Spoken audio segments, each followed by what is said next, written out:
Oh, hello, everybody, and welcome to the first time that we see a playoff live, and the first time that we see the pick and ban phase live as well here, as we have a best of five semifinal coming up here. As I'm working on the last couple of things here to get Chloride voice on stream as well. That should be working now as well. So hello, everybody. Chloride here is with me, and we have Stardeck and Mix 90 starting the pick and ban phase here now. So, Yes, I'm here. I'm here. I'm here. I'm here. I'm yeah, can hear you, and we are good to go here. And what do we expect out of Stardeck and Mix 90 for picks and bans here? What are your expectations for this best of five? So, Stardeck, my expectations are either there's going to be an 11th Cavalry all in, or there's going to be a third armored, some kind of weird all in, or there's going to be that same all in attempted with 8th Infantry. And Mix 90, having seen all of this kind of wacky stuff go out here, is maybe going to ban some of those more predictable all-in divisions, which maybe could lead into the banning of recently very like significantly buffed divisions such as first UK or second Panzergrenadier. Now we're seeing bans on Omen, kind of a medium level map, not aggro, not exactly a slow one either. Airport is a quite slow map, not really suitable for aggro gameplay so far. Stardeck leaning a little bit into the aggro with the airport and Omen ban, I'd say. Yeah, so there are also maps that are pretty wide. So he also, I think, wants to take away maps that lighter infantry divisions that we have seen all seasons from Mix 90. Mix 90 can be less exploitative on. Like Omen is a map where you can do a lot with light infantry infiltration tactics. Airport, you can play the wide game quite early on as well. So we see those Ooh. bans. On the other side, Mount River, a pretty narrow map being banned here, the narrowest map of the pool. And Black Forest, really slow but pretty wide map. So for I would argue the Black Forest in practice is pretty narrow, considering most of the map is not really participating in any kind of aggro engagement that happens. But I get your point. yeah, and yeah, we will see Isura try to Surrounded, which I'm really interested in. Chandra and Vertigo. I would expect Surrounded to be the least picked map, though Mix 90 has picked it in a best of three lately. So he might feel like an expert on this map. I'm not sure how much Static has tested and practiced Surrounded. I was a bit surprised that Static didn't ban it immediately. It's gonna be interesting to see what we see here for division bans. As yeah, those divisions are banned for all five maps, and you can only pick each division once until the final pick, where it's a blind pick, so potentially both sides could pick the same division for the last game. But until then, it's only single picks. Ooh, okay, yeah, someone did their homework. Mnet ban against Mix 90 makes perfect sense. Mix 90 has played a lot on the ladder. The 20th Panzer and 7th Panzer ban make perfect sense against Static as well. He likes those division quite a lot. Divmob versus Mix, Mix 90 here. This is a pretty heavily focused ban phase against Mix 90 personally. Not necessarily fully the meta, though both of those divisions are really good divisions right now as well. Yeah, 20th Panzer and 7th Panzer, the most aggressive T-72 divisions. Now, both of them get a special forces opener. Both of them get pretty decent helicopter support, which is especially relevant in 20th Divizia. And I'd say Stardeck has.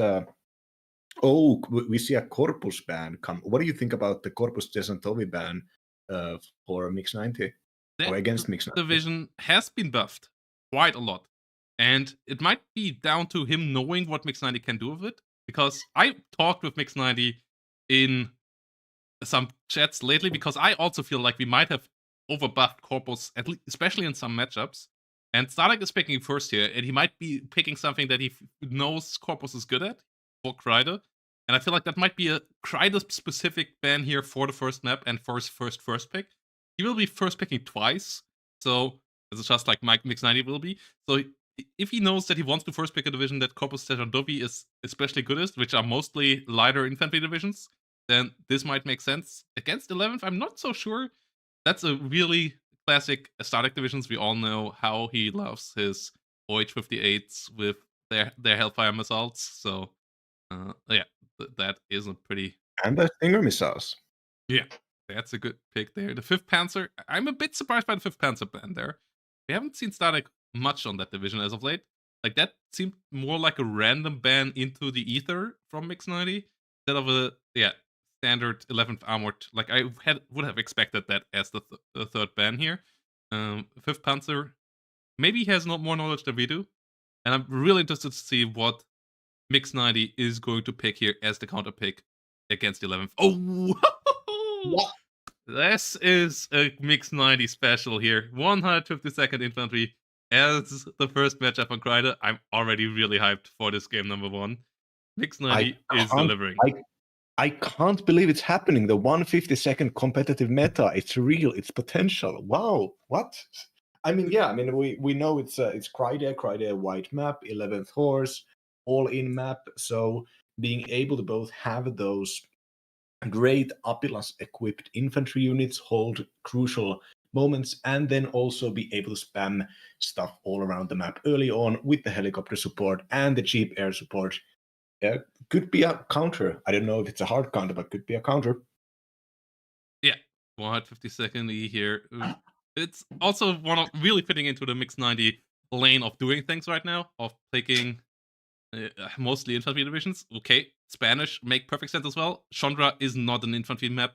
It is a mechanized map, and this division has been buffed quite a bit lately as well. It's still good at the infantry part for armored division, and you can still play it around the flanks. You need good air on Chandra because the airspace is so big, so having fast planes makes sense. I wouldn't be surprised if we see from Startek the other F-18 division that just has better missiles on those F-18s. Oh no, okay, we see another Southwick division instead. First Tankova, a really good T-72 division there. Has good AA. Doesn't have the greatest fighters, but with enough coops you can get control over the sky as well. Yeah, interesting. The star deck is still relying on the T-72 after the 20th and 7th get banned. All right, so after a Vertigo, we get a first armored division pick here. First armored tornadoes and tornado bombers have been buffed along with all the other high altitude bombers, and with the price nerfs still waiting for the price nerfs. This means that divisions that rely a lot on high altitude bombers are momentarily relatively more powerful. So, second second Panzer Grenadier, first Armored, 79th, divisions like this. And Stardeck, of course, if Stardeck wants to do all in, first Armored has all the potential tools there, helicopter support, good infantry, bunch of recon vehicles as well. And Mix 90 going with the meta pick here, the 16th Panzer Division, but that doesn't have any long range high altitude AA. So he has to be playing around the tornado in his own way. Gepard's a triple Gepard still can stop it. It is a light division, but it's Vertigo. Like you and both sides have forward deployment. Like first armored can not beat the forward deployment of 16th, but it can keep it at bay. So I'm a bit worried about the mix 90 pick there. Vertigo, 16th Panzer, like it's a mix 90 kind of division. I feel like it doesn't counterpick first armored here well though. So I'm interested to see how that one will go. That's the 3 maps that you're gonna see for sure, even if it's gonna be a one-sided series. And there we go. Mix 90 bringing around surrounded and Mix 90 bringing the meta division right now. Second Panzer Grenadier is so back up there as that division just slaps with the tornadoes and all the other tools in it are still fantastic. M110s, the Layer 1A1s, good amount of IFVs for deployment so that you can be annoying. And yeah, now Static.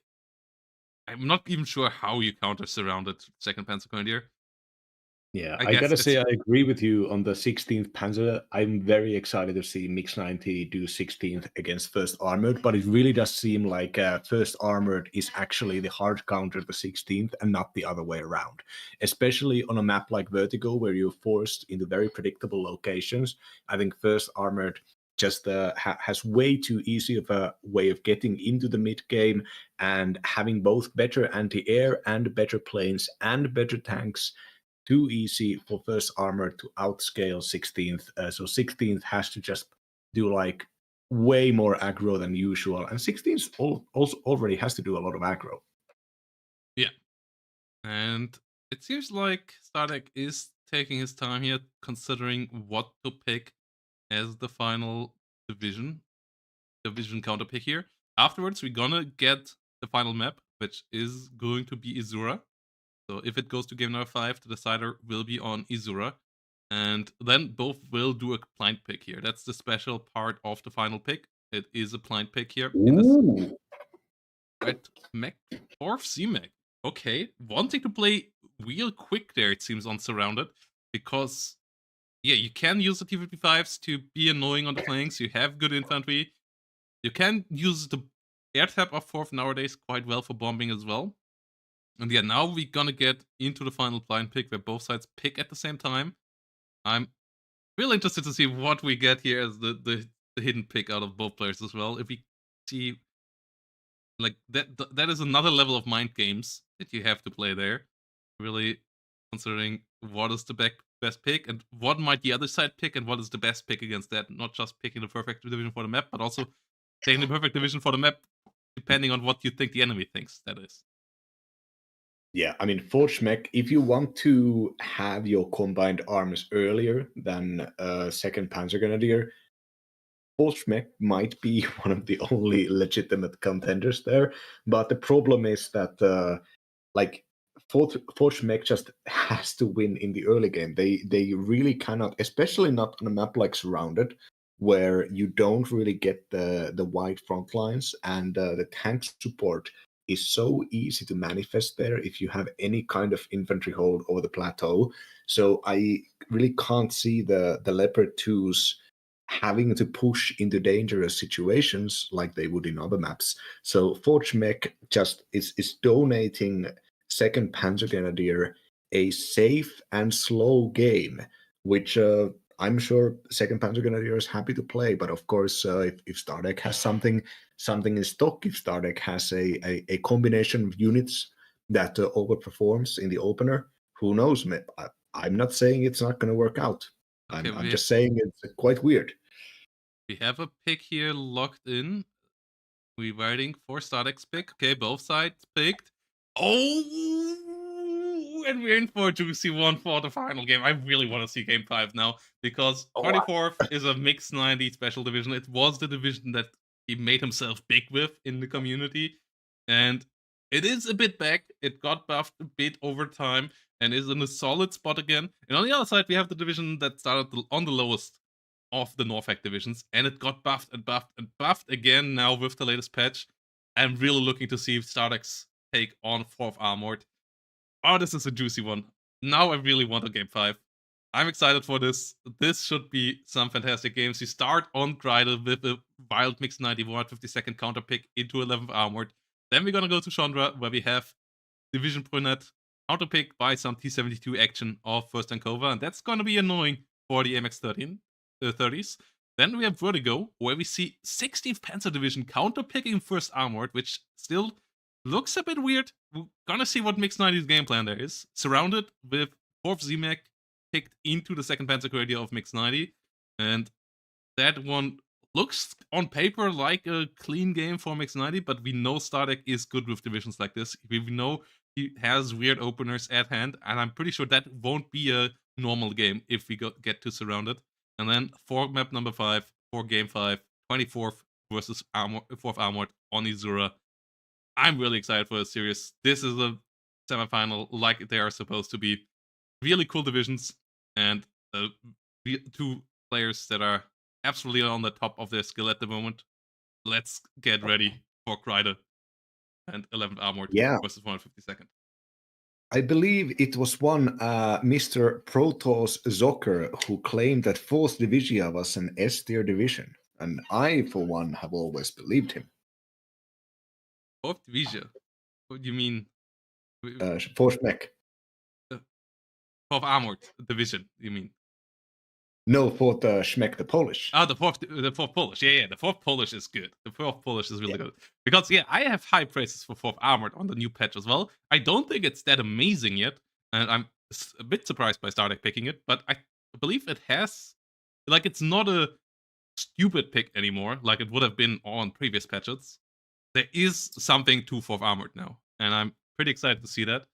And yeah, for the time that we're waiting, let's have a quick look on the bracket here, as we have Startbreaker and Bubblegun in the other side of the bracket. So that one will be coming up on Saturday, most likely. Startbreaker and Bubblegun, aka Scoof, laying out the other best of 5. So we will try to catch that live there on Saturday as well. And then likely the weekend after, the grand final between the winner of this one versus the winner of the other semifinals. So this should be really, really exciting. The way that these people got here, Mix90 beating Griffin, who was the prodigy here coming up this season, and Mix90 didn't have it super easy, but he still made it look clean. Stardeck coming in a really kind of messy best of 3 against Team in Place, but beating the previous season's finalist, previous champion as well. So really, really strong run there by Stardeck so far as well, and this should be a top 1.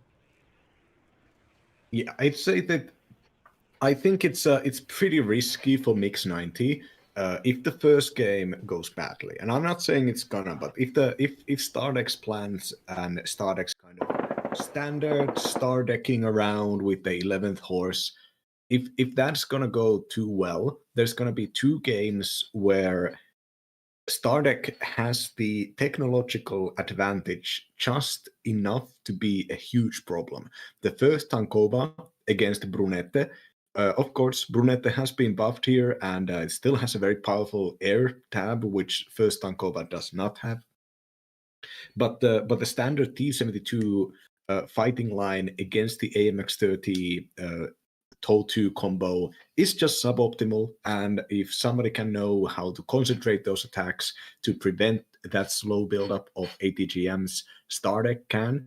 And then you have the first armored versus 16th Belgian game on Vertigo, which I would, in vast majority of cases, put say is preferable for first armored. So there is the first game, I think, here is going to define a lot. If Mix90 is going to crash out, it's going to have to start with this first one. The second Panzergrenadier, fourth Divisia pick, I think, is very confident, very powerful for Surrounded and Mix90 both. But I'm just not as confident about the Brunette and 16th Belgium. As much as I love those divisions and as much as I want to see them perform, I just feel like Stardeck may have gotten the better picks for the second and third games. Yeah, those 2 games look a bit rough, and we have seen Fifth Plinde fall a couple of times against T72 divisions. We haven't seen Brunette doing it as much, but basically the playbook is the same. 11th ACAF versus 152nd. Like, this is where Mix90 has to start getting into Stardeck's head as well, because that division is a wild pick, is an annoying pick. It hasn't been buffed super much this patch, but it has been buffed a bit.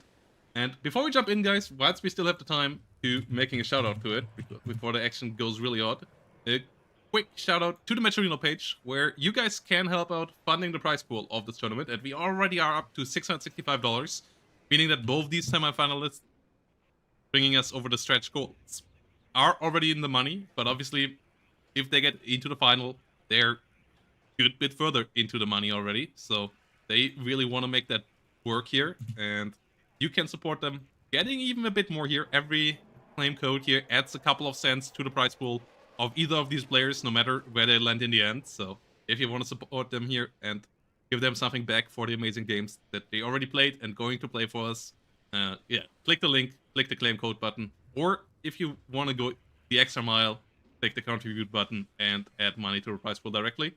And with that said, the game is up. So we're gonna jump in here. Stardeck versus Mix 90. Game number 1.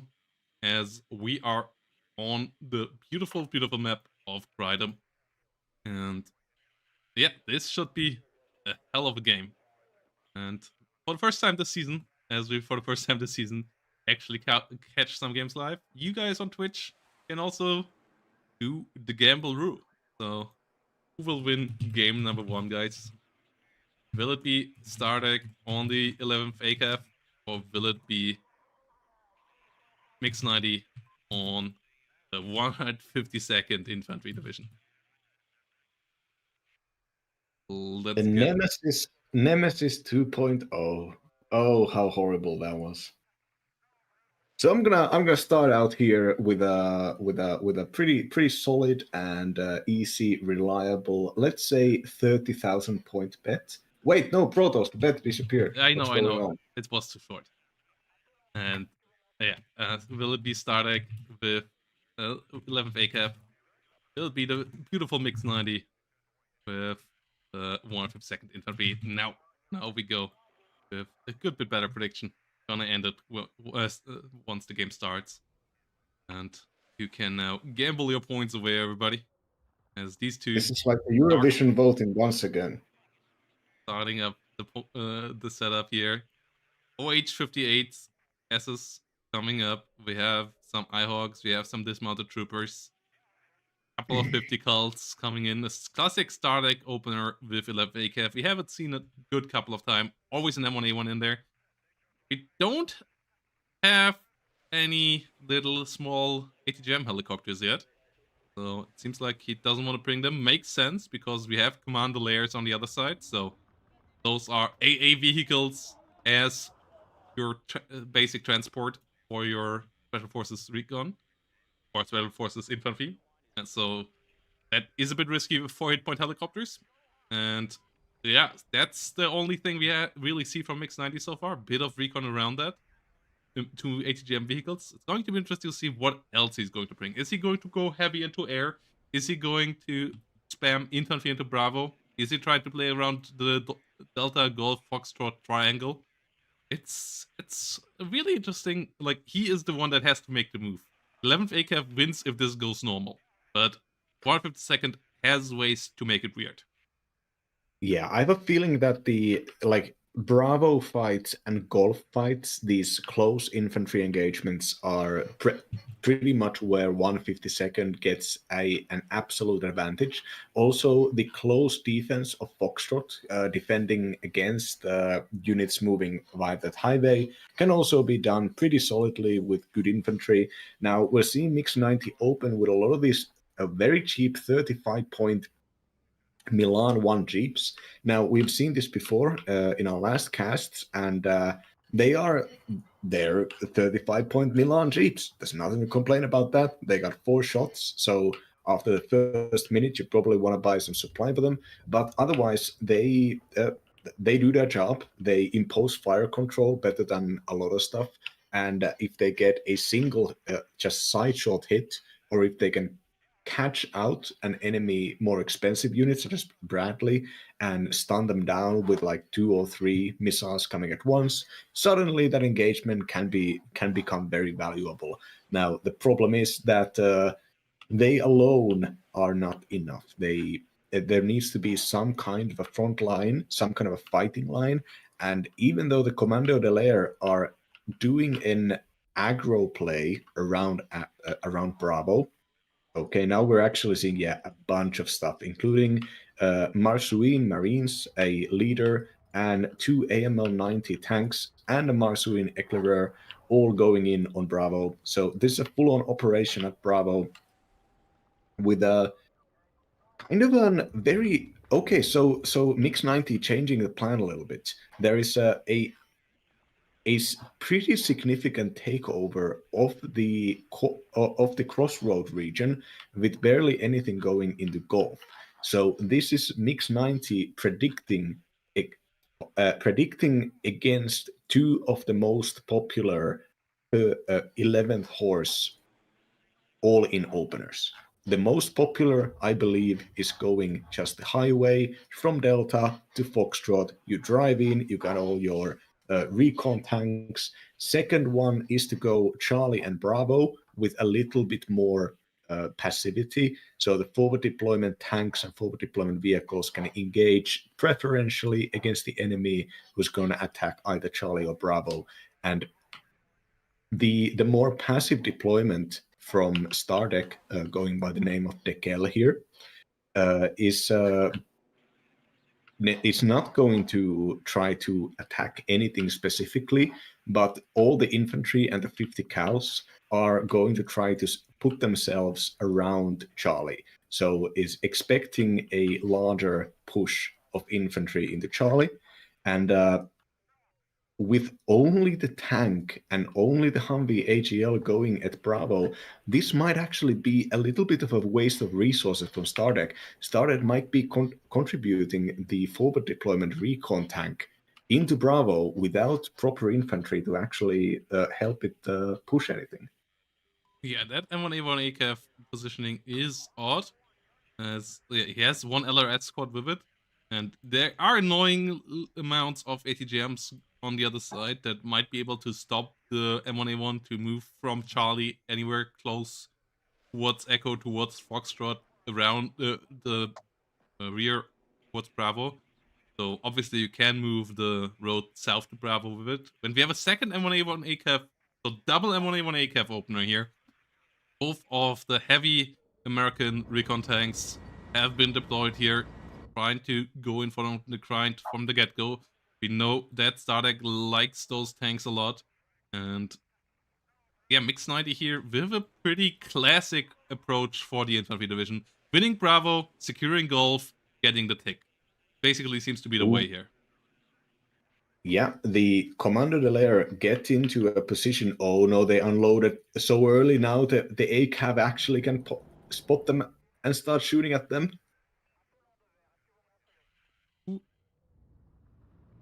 Yeah, you might be a bit ahead of me.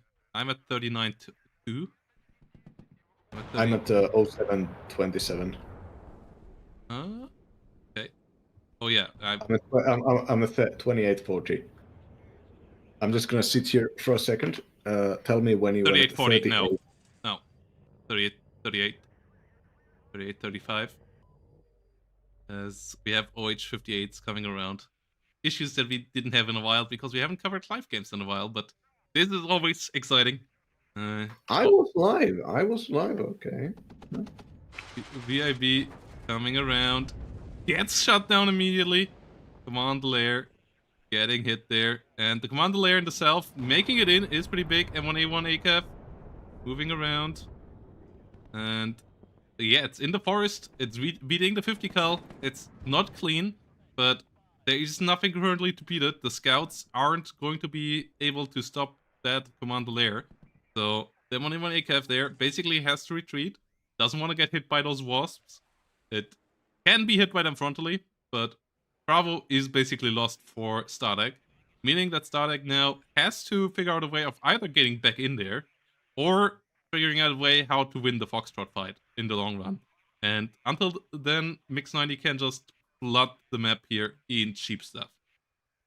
Yeah, and so far Stardeck seems to be wanting to get back in there, buying 2 Engineer Dragon units as well as a Panzer Grenadier. And this is the infantry with 11th Horse is good, but it is limited. 152nd doesn't have too many overpowering factors, but it does have a lot of pretty decent infantry, both expensive and cheap. Yeah, the M21 Recon got destroyed in the north. Alouette, AS-11 setting around there up north.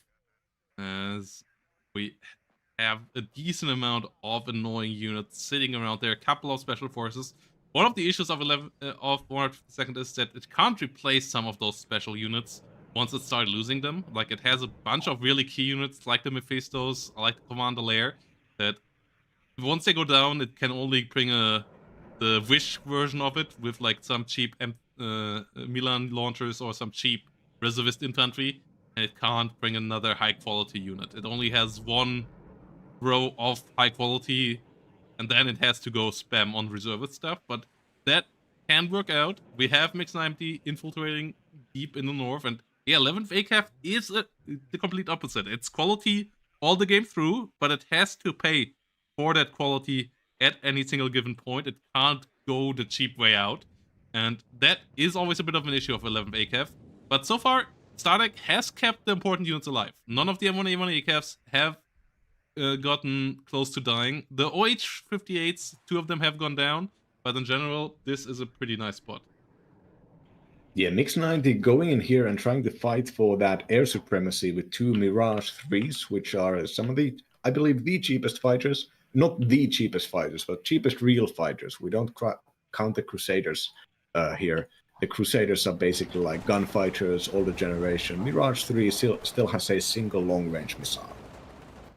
Yeah, and we haven't seen a CV for Mix 90 here, surprisingly. So Echo, Foxtrot, and Golf are not taking for him.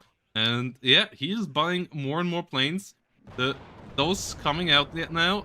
He has lost line of sight on the M1A1 though. Good early smoke here from our player in blue. And the Mirages desperately trying to get the kill. Ooh, the ACAF in the south goes down to the cluster. Good hit there. And the Mirage gets the kill against the F-16 in the rear as well. The cluster number 2 comes around as well. Has a good triangulation and gets the second M1A1 ACAF. Mix 90 with the important double kill. The iHawks just coming out a bit too late. Ooh, and there is no stinger here on the front line. One iHawk does hit, but this is a big blow to the Stardex forces. Both M1A1 ACAFs down. But he is getting the tick at the moment. He is not falling down behind in points, so he has time to replace this. Mix 90 is only now getting the CV out. Only in a couple of minutes he will actually get ahead in points. It will still take a minute or two until he actually stops the tick of Stardeck, and then it will take 5-6 minutes until he even gets to start getting ahead in points here. So Mix 90 is playing this as a long game with 152nd versus 11th ACAF. And I feel like that is really, really risky business of trying to approach this game from that angle. Yeah, I mean the Milans here already are showing Stardeck where the fighting line goes. Both the Mephistos and the Milans in general are basically essential to keep 11th Cav from just pushing forwards with a single infantry unit and a bunch of fire support behind it. But so far, the trading hasn't been going that amazingly for Mix 90. And Stardeck is realizing that this is the moment of calm before the storm. Buying an Abrams and 3 iHawks is a full card of iHawks with the and this is just this is a symptom of Mix 90's opener just not going as well as it could have. I think like even though all of the positions necessary, you know, Foxtrot and Golf and Bravo were taken and contested, the Stardeck hasn't suffered any losses that would actually put him on back foot. Okay, now the CEV is getting shot by a P4 Milan, and there are some units and some spotting to see potentially siege Delta in the future, but if Mix 90 doesn't concentrate on one area and start getting some kills, the endless tank tab of 11th Horse is just gonna make everything in 152nd unviable on the long term. Yeah, and the CV here of Mix 90 now finally stopped the tick, but it's 200 points ahead that Stardeck got here for free in the early game, and it also just means that Mix 90 is far, far away from reaching the 2000 points anytime soon here, and that gives Stardeck a lot of time and room to maneuver with 11th. He lost both of the ACAF tanks, so he is currently a bit behind on points on the board when you count the air tab with that, but he has time, and that is the most important resource of 11th ACAF. As a couple of other divisions like 4th Division, for example, it needs the combined arms really, really urgently, and it has one of the best combined arms once that is assembled. And once it has all the pieces, all the puzzle pieces together, then the combined arms of the 11th ACAF is really, really strong. Whilst the combined arms on the other side is dirt cheap, and it's assembled every minute. Like you can put a AA unit, a recon unit, an infantry unit, and a tank unit within 260 points tap with the 152nd, but that combined arms is not that great in the end. So you have to use it. You have to break down the enemy's combined arms and play from you have combined. I have combined arms. You don't have combined arms yet. Kind of point. And X90 isn't really pushing that advantage now. Has slowed down a bit. So he needs to make a move within the next 3 to 4 minutes, I would say, to actually get an advantage in the combined arms part again and throw a spanner into the whole situation here of Stardeck. And he hasn't really set that up, I feel like maybe another air push, but with 3 Eyehawks on the battlefield, I feel like that one will go a lot worse than the first one. Yeah, Stardeck is pushing Engineer Squad up the hill into Foxtrot, and now with an AML 90 is meeting it, they can take this out for safely. But this is Stardeck is investing both troops and, importantly, an Abrams with 2 CEV supports and 3 Eyehawks behind them into a northeastern push to Charlie. And I think this might be Stardeck thinking of pushing into Foxtrot from just straight through the concave and not through the traditional route of first capturing the crossroads. Though right now the traditional route is being tested with the dismounted troopers moving in and opening fire on the Commando de l'air. Yeah, those commander layers realizing that a CV will be close by, breaking line of sight. They got a bit of damage there, but not that much damage out. And the CV does retaliate immediately. Gets a good hit there. P4 Milan, Viva Milan 2 firing on the other CV. Will get a good frontal hit, will reduce it really heavily in its hit points. Both sides really good deployment of supplies so far, having Unimox and the the French supply cars, the TRM 2000s around on the battlefield. Mix 90 now setting up the next level of combined arms faster than Stardeck can, has artillery out now, and that might be a bit the plan here, to get a couple of important hits with artillery and then pushing the weak spots that he has created with it. But he's not targeting AA, he's only getting some dismounted troopers. He kills a pivot, but that is not the pivotal unit of the air defense here. Those would be the 3 Eyehawk units directly behind the front line here at Charlie, and Stardeck even starting to push back into Bravo, because Mix 90 has no reach down there. He can only defend within Bravo, but he can't defend units pushing towards Bravo because he doesn't have ATGM units really in position at any point there to really intercept the enemy. Yeah, the Marsui Neclareurs and VABs now fighting on long ranges against the dismounted troopers. Dismounted troopers, a 6-man squad, has 3 machine guns, which is very unusual. And basically, even though you only get a single cut of them, they can still fight a little bit above their own weight, and they can all keep firing when they're still on the move. So they are a great unit to actually do the pushing when you have a bunch of your expensive tanks that you don't want to put on the line of fire. Yeah, we have one smoke mortar here set up for Stardeck in the south as well, but doesn't really want to use that yet. The artillery of Mix 90 did do a bit of damage, is rotating around, but both of the CVs are still around there. The M1A1 is undamaged, and the planes must have been reloaded by now. Okay, there we see also the first Crusader coming around again. Question is, does he try to bait out the enemy Eyehawks with a plane, trying to figure where they are, hit them with artillery, and then come in with the cluster bombers? Like, I feel like this is kind of the situation that Mix 90 is in, to try to figure out where the enemy AA is. Stardeck made one mistake with one Eyehawk and sold the transport by accident. So one of his units here can't move as easily as the rest, but obviously that is a knowledge that only we got, that Mix 90 doesn't have. But the Mephisto here, ooh, gets the Marder 1A3 killed, goes down in return to some HGMs from the Bradley, and we have Stardeck getting a CV back into the south. At the same time, Mix 90 with the classic sneak in the middle will get the contest of Charlie, as Stardeck is pushing his unit back in there as well. And that means for now, Mix 90 will keep up the +1, is about to take over the point lead here, but he will need a lot more points in the upcoming minutes if he actually wants to have a chance of keeping the game in control here. Yeah, this is so far everything seems to be just playing into Stardeck's pocket, so to speak. The engagements are pretty decently designed. There are, even in the southern engagement, there is a side-shotting Milan car. Also a bunch of interestingly special forces AA guns landing in here in a bad position to target the Hawks, but potentially could still be at least stop some engineer units. But yeah, the ATGM units the there path out to of victory. Mix 90 also out of ammo, and a Crotel is there, which just really shouldn't be there. It gets a shot against an F-16, but will be hit now by engineered dragons. Needs to get the hell out of there.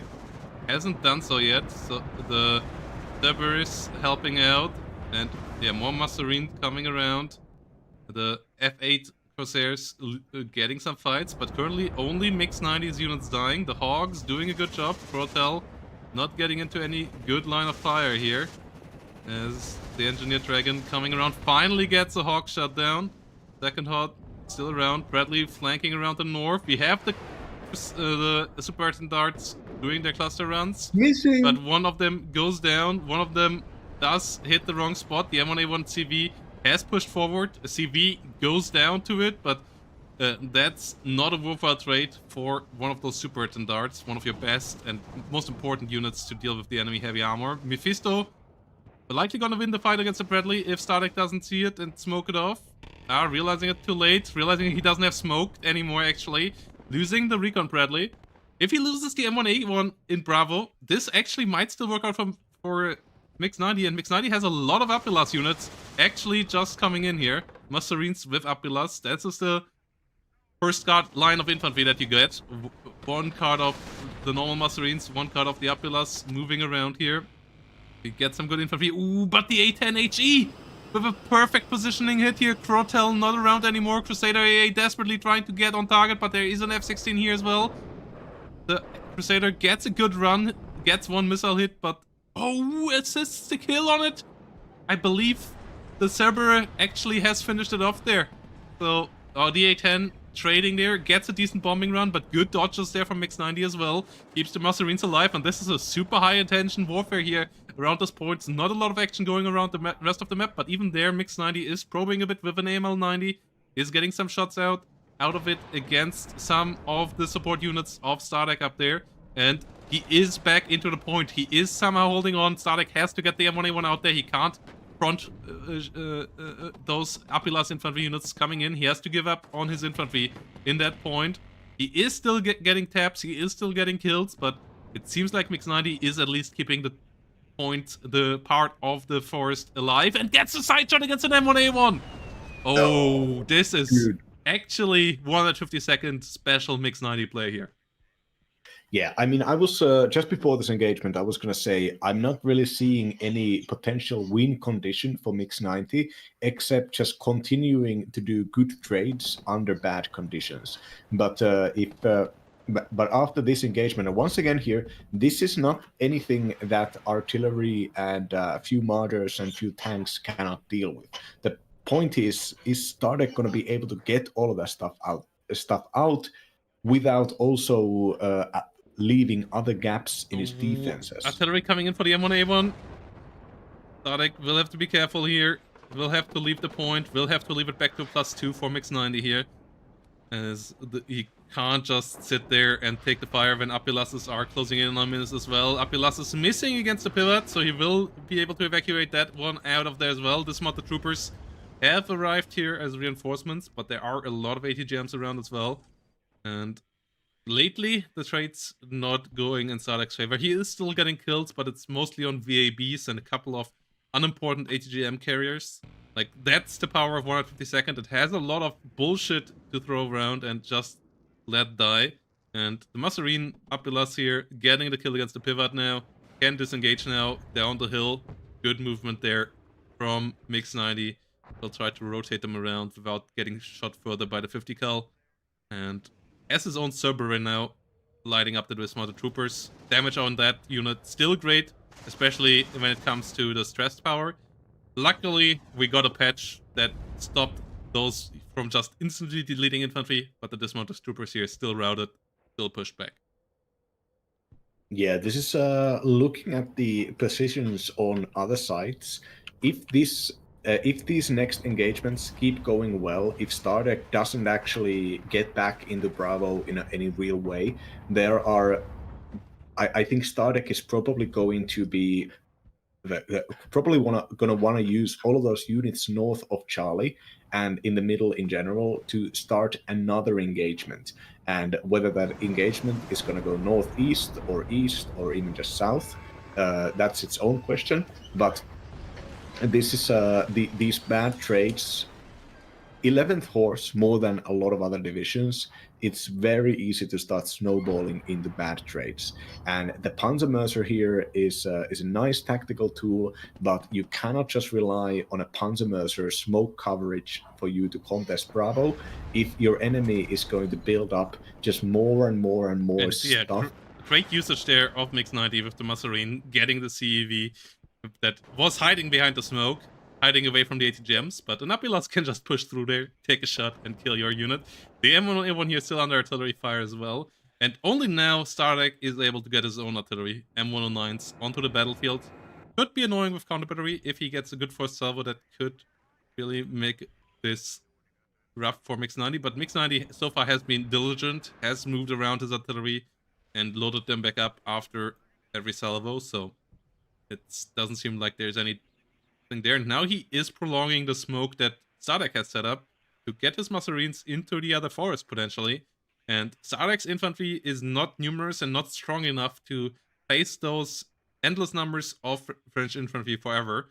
Those Masserines will beat the scouts. The LRS might help out beating them, but you will run out of infantry eventually with 11 BKF if you keep on taking those kind of fights. Yeah, and the World War II era long tom artillery of Mix 90 is just gonna keep on. It's very cheap for its actual potential. Only 105 points for a 155 millimeter howitzer, and as you said, they are being diligently microed. But even then, even if those units just exist as a potential threat, that's a huge deal for building up the forces to actually do infantry attacks, because 11th horse just cannot do that build up to do infantry attacks. They don't have the numbers, and so losing or being forced away from positions where you already put your infantry in just hurts just a little bit more. Interestingly, we're seeing this wounded Abrams CP trying to move in a completely different southwestern direction into Bravo. There's going to be an Alouette AS-11, so it can probably at least stun down that Abrams. But I don't really know what Stardeck is trying to achieve there outside of just opening a different front.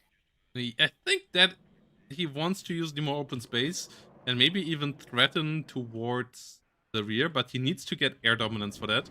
And that's what the F-16 is trying to achieve. He gets a single Crusader here, and there are currently no Crotals around here.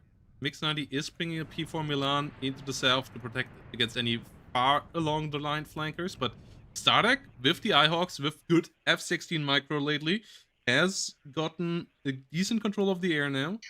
And that is needed to actually have a chance of making such moves. The Kiowa Warrior finally coming around as well. And he has cleared out Charlie again, so it's only a +1 right now for Mix 90. But that +1 by now has generated 500 points of value, and Stardeck hasn't gotten anything done yet with the southern flanks, so M109's starting to engage the enemy artillery. Ooh, and Mix 90 this time, I was praising him for his diligence, but he forgot about one of his artillery pieces. He moved one, he moved the transport of the other, but one of them was forgotten. It seems like he kind of blind microed them, and one of his 155mm French howitzers here going down. The M50-63 is in danger, and it's likely gonna get killed here. Oh no! M109's failing to kill it. Okay, that is really lucky for Mix 90. Yeah, I mean, it was a long-range shots without fire correction, of course.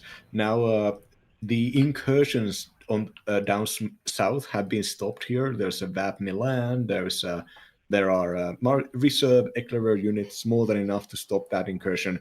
The way we know that Stardeck is serious about opening up a new front down south is that there is a Kiowa warrior there, and a Kiowa warrior, of course, being an extremely powerful unit and something that if Stardeck is using this, Stardeck is concentrating on it because that is a unit with immense potential, and Stardeck is one of those people who can actually release that potential.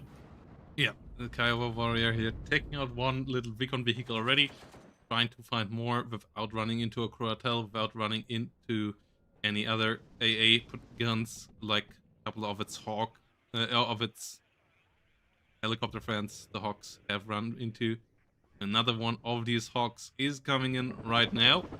Will try to assist the rotary forces there in the south. And Mephisto would be a great find. Currently only aiming for Humvee.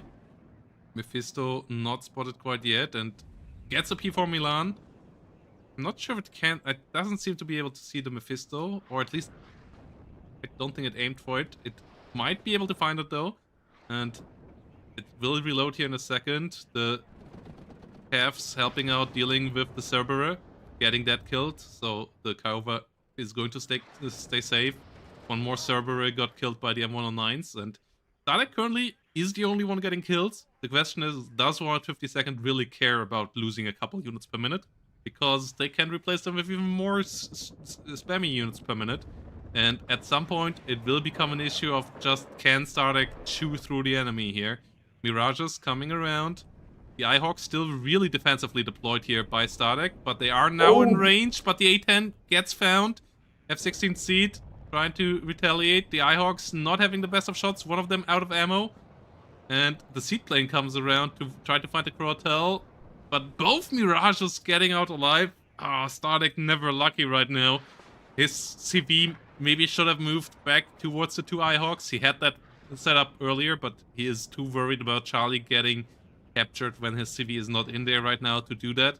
So he wants to save any point he can, and with that, his Eyehawks missing a lot of shots in a row there. CV going down in the south, and yeah, it doesn't look like Stardeck has what is needed to actually break through here.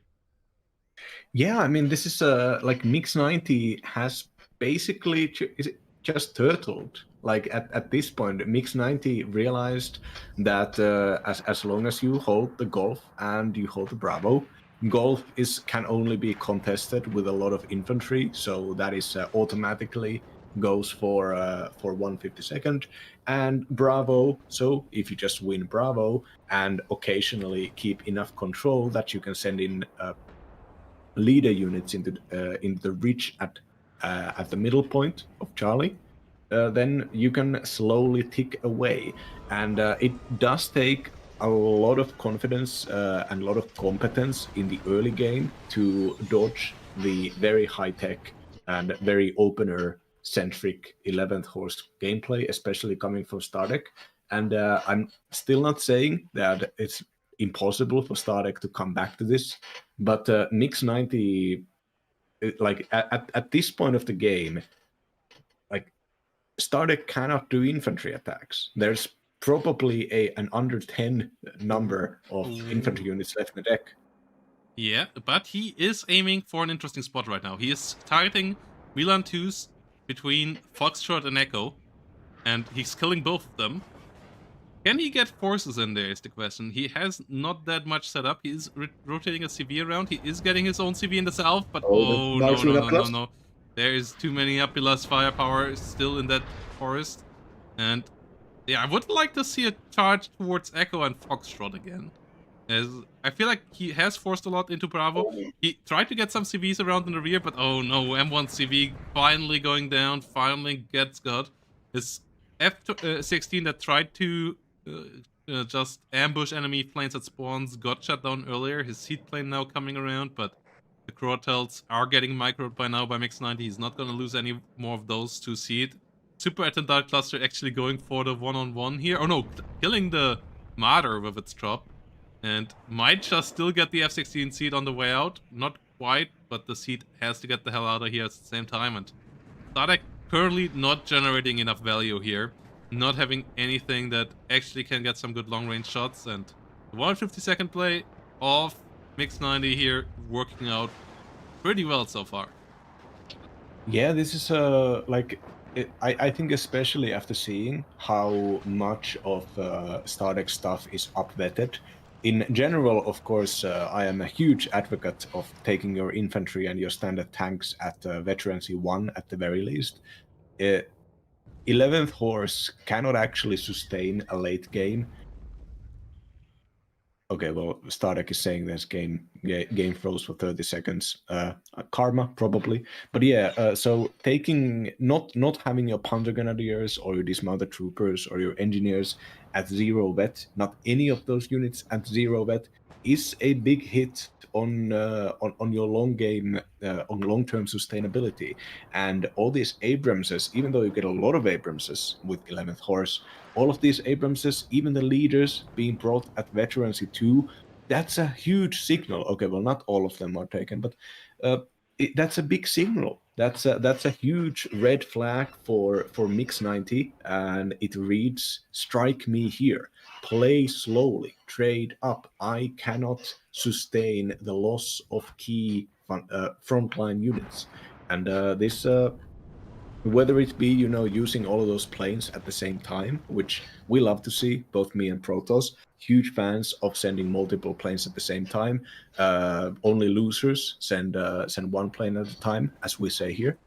And also just focusing so many resources in those few areas that Stardeck has actually been trying to attack, knowing that Stardeck just doesn't have the sustainability or the points to do multiple attacks at the same time. Yeah, we see more units coming around here, more forces coming in, and yeah, this is looking like Stardeck will once more try to go for Bravo, but it's not looking good here with the +2 coming around once more.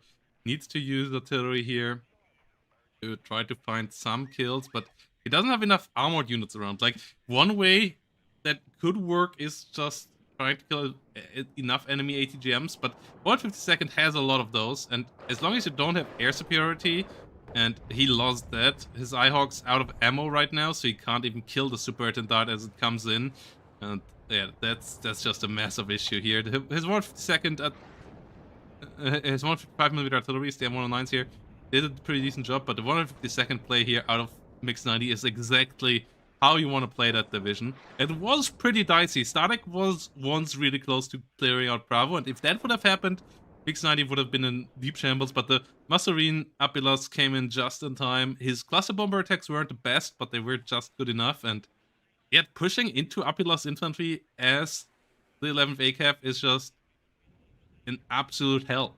Like, you don't You're want to. tempting fate. Every time you're tempting fate. Yeah, you just can't put your tanks anywhere close to a forest. Like, you have to be absolutely paranoid about the enemy when closing in onto a forest. Have to stay 1,000 meters away so that there can't be an Apilas flying into your face. And if you do that, then you won't have enough fire support for your infantry. Then you need to have air control, and we didn't get air control here for Stardeck. And then you need to get artillery, but the artillery as 11th is only mediocre. It's not that great. And yeah, here we go with another A10 push here. But with the F-16s losing the air dominance, he can't just easily move in here. Artillery trying its best to get some good hits here. But there come the Mirages, pushing him out. Good hits. And it seems like Stardeck is about to lose this whole situation. A10 rocket goes down. We have a setup of new Ihawks here behind, but this is just not going to work. +2 is going up, and Mix 90 is a one step closer here on closing this out with the kill on the A10s, and with 6 minutes, there's just not enough time to take 1,000 points on this map, even if Stardeck would move it around, but there's just a wave of red on this battlefield. So, yeah, you were saying Mix 90 needs to win this first game. He is seemingly doing that. It was his counterpick. Stardeck has the counterpick in game number 2, and I'm pretty confident in the counterpick that Stardeck picked there against Mix 90. So, that I don't think Sadek should be too perturbed about losing this, even though it was his favorite division that he got to pick here, or one of his favorite divisions. But it was a really, really skillful counter pick here for Mix90. And yeah, I'm excited for Sadek to see his play with first tank over in game number 2. As yeah, this one here just a bit too good on the infantry micro from Mix90. Yeah, and there is so many different ways that Mix90 could have played this and just completely fallen flat on his face, like doing too many AML 90s, for instance, doing playing too aggressively, not immediately like there was clearly a game plan, and the game plan was building a huge concave that goes from the top to the bottom region, and all of its since the very start was kept up by basically the 35-point Milan cars, and then with the more expensive Mephistos.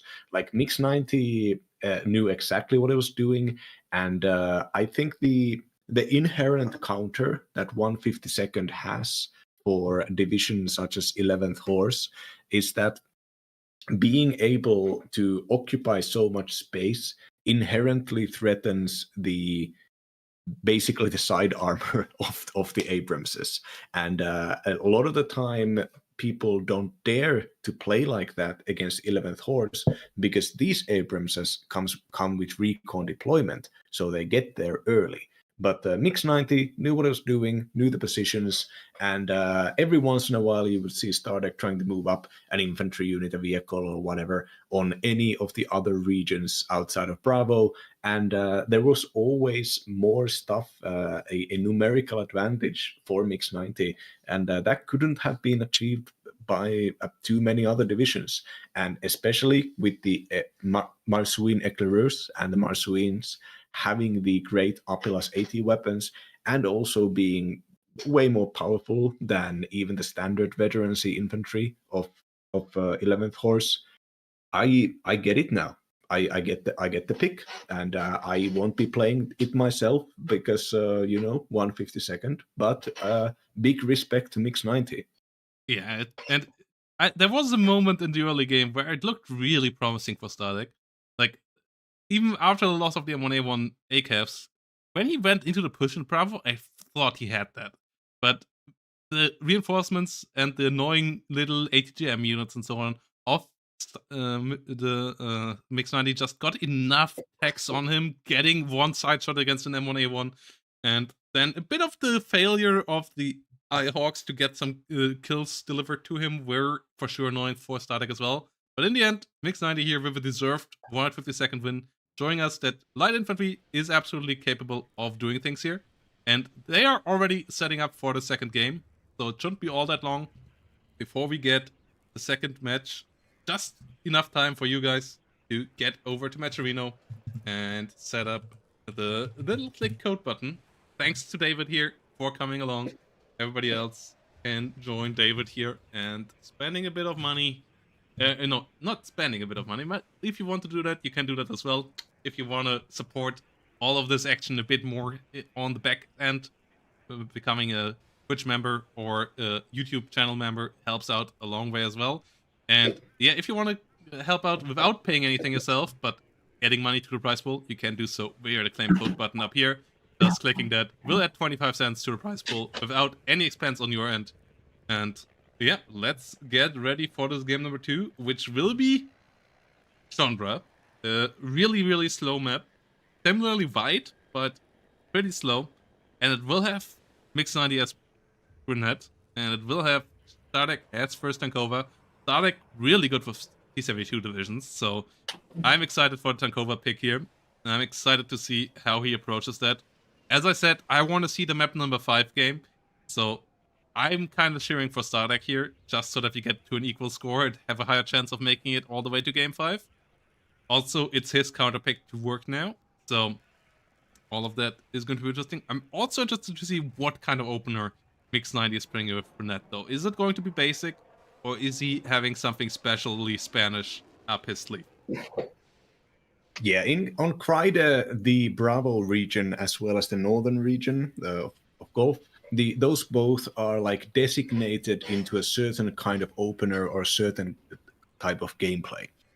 Yeah. The Bravo region that we saw, the like all the fighting happen. It's basically it's Omaha Beach. It has to be pushed right in the opener. But if you can push it right in the opener, you can secure a wider lines of supply, and then that big forest becomes your way in. And up north, of course, it's forested region. On here, you have none of this. All of this is very symmetrical.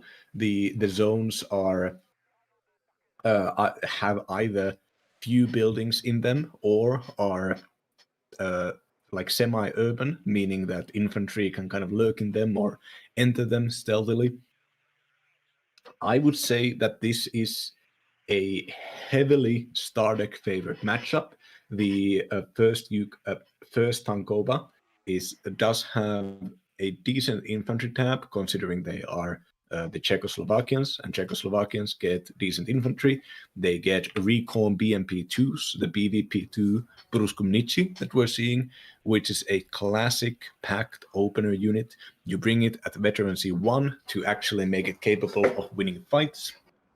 The Czechs get a bunch of decent, not overpowering, but quite good special forces units. The ships here, they are recon units with decent weaponry, but overall 6-man recon squads upvetted will beat especially special forces squads.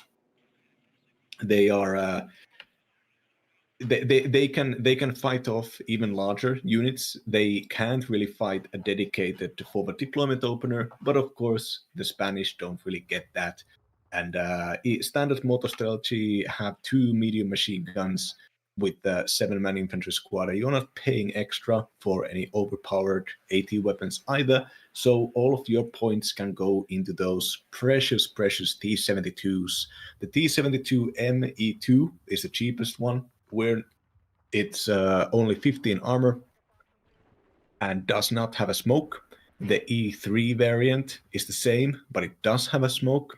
And then you have the S variant, which is the upgraded one with extra armor and a very powerful AT missile.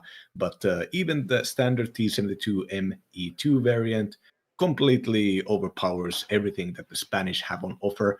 The Spanish power is in good recon units, such as the VEC-25, a great and fast backline unit with a very powerful autocannon, and the bunch of great American ATGMs, either the slower carried TOA ITO that we're seeing here, which is an M113, or the BMR, which the BMRs which carry TOL2s on large amounts, and the BMR is also a great chassis for any kind of fighting. Really good acceleration, really good speed, and so far we are seeing Mix 90. So Protoss, these being the edgy kids of the community, we love seeing Mix 90 spread some kindness and positivity, and trying to win the and fights Starbucks. for the hearts and minds as well.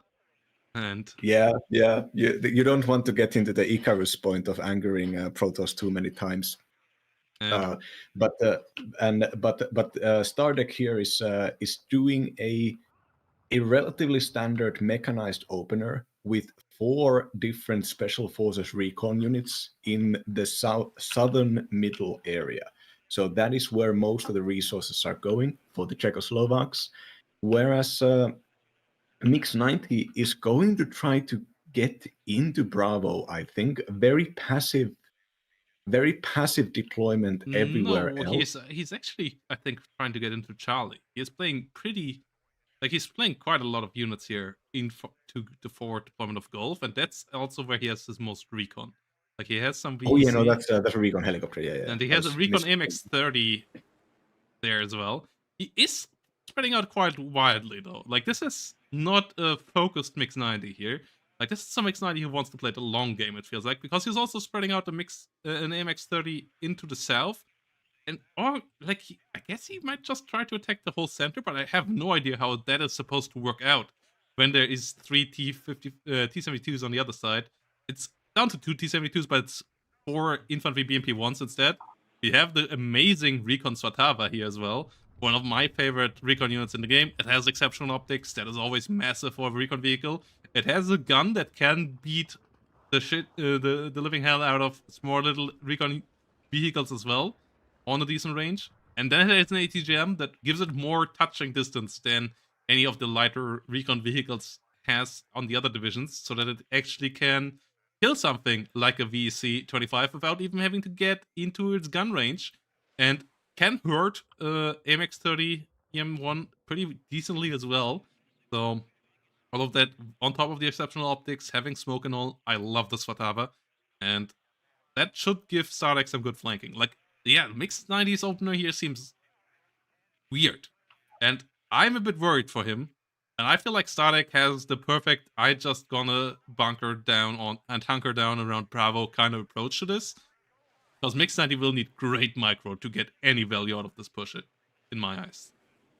Yeah, there are no helicopters that could be easily countered by either the AMX-30s with their good 50 cal, double 50 cals, or even the Guy Boys, the special Spanish AA guns that function like medium machine guns, in that they can be put into buildings. You can also get the Guy Boys as standard AA units, but like this is a recon rush, and recon rushes in WARNO are bad because they do not perform as well as dedicated forward deployment units, and you're either going to spend your recon tab and not have enough recon units in the late game, or you're going to do a forward deployment attack while paying extra for all of those units to have good stealth. They could be like a one zone that you recon rush, but like the whole map, both Charlie and Bravo have dedicated forward deployment recon tanks going in them, and none of those tanks can fight a T-72. Yeah, and we have 3 recon helicopter here invested into as well. And those are pretty flimsy. And there is a fantastic helicopter hunter on the other side. The really, really amazingly looking. I love the engineering of the Czechoslovaks in general. All their vehicles look absolutely unique and dope. And the Yester car is no difference there. The Dana's obviously looking a good bit more modern, but it has some really cool looks, and it has fantastic stats as well. 2,650 meter range against helicopters with double 30mm damage output. Delete those kind of small flying units really quickly, so Mix 90 does the right move and pulls them back a bit here. And yeah, the question is, can these VECs actually achieve anything? And for the first one, the answer might be no, because the RT SHPZ immediately finds them. Okay, on the other side, one deep going recon unit of Stardeck gets found out as well. We have a Fargot ATGM engaging a BMR. We have a F-18 in the sky immediately here for Mix 90, shooting down one of the strong 143 recon drones. And yeah, Mix 90 is doing the aggression, is pushing towards Charlie. I feel like the Charlie prong could work, but I feel like he has to move away from Bravo. Otherwise, he will lose all the units there. Those are 2 recon AMX-30s, a VEC. Like, that's not a cheap deployment he has in there, but it stands no chance in front of 2 T-72s and 3 BMP-1s. Yeah, this would be a point for Stardeck to overextend. Otherwise, I don't see this going Mix 90's way. Like, yeah, you get a single shot with the MX-30, and you run. You don't allow even the BMP-1s, if they start opening fire, they can penetrate the armor of the MX-30. Fails, Fagot does miss, but the Motostrelkis push forward, and there is the Swatava in the south. If Stardeck plays that right, he could catch them on the retreat with that. The AMX-30s can't shoot on the move, so they have to decide on either taking it or stopping. But either way is great. Jinitaz goes down. The AMX-30 in the north got hit as well, and the VEC went down as well. So Mix 90 here losing the VEC to the Swatava. Swatava doing what it does best, and Mix 90 is in trouble there. He has to get to the two AMX-30 out of there. If he doesn't get them out alive, he is in even bigger trouble because then he has nothing there to stop the T-72s at all outside of a single Ito Toa. And yeah, the MX-30s here, they get pushed hard. Motostrelkis, even in RPG range, this is looking really scary for our player in blue. Yeah, this one guy boy is gonna have to carry a lot of damage here. Reinforcements are not really coming, so two ATGM helicopters are being sent in to actually try to contain any potential breakthroughs.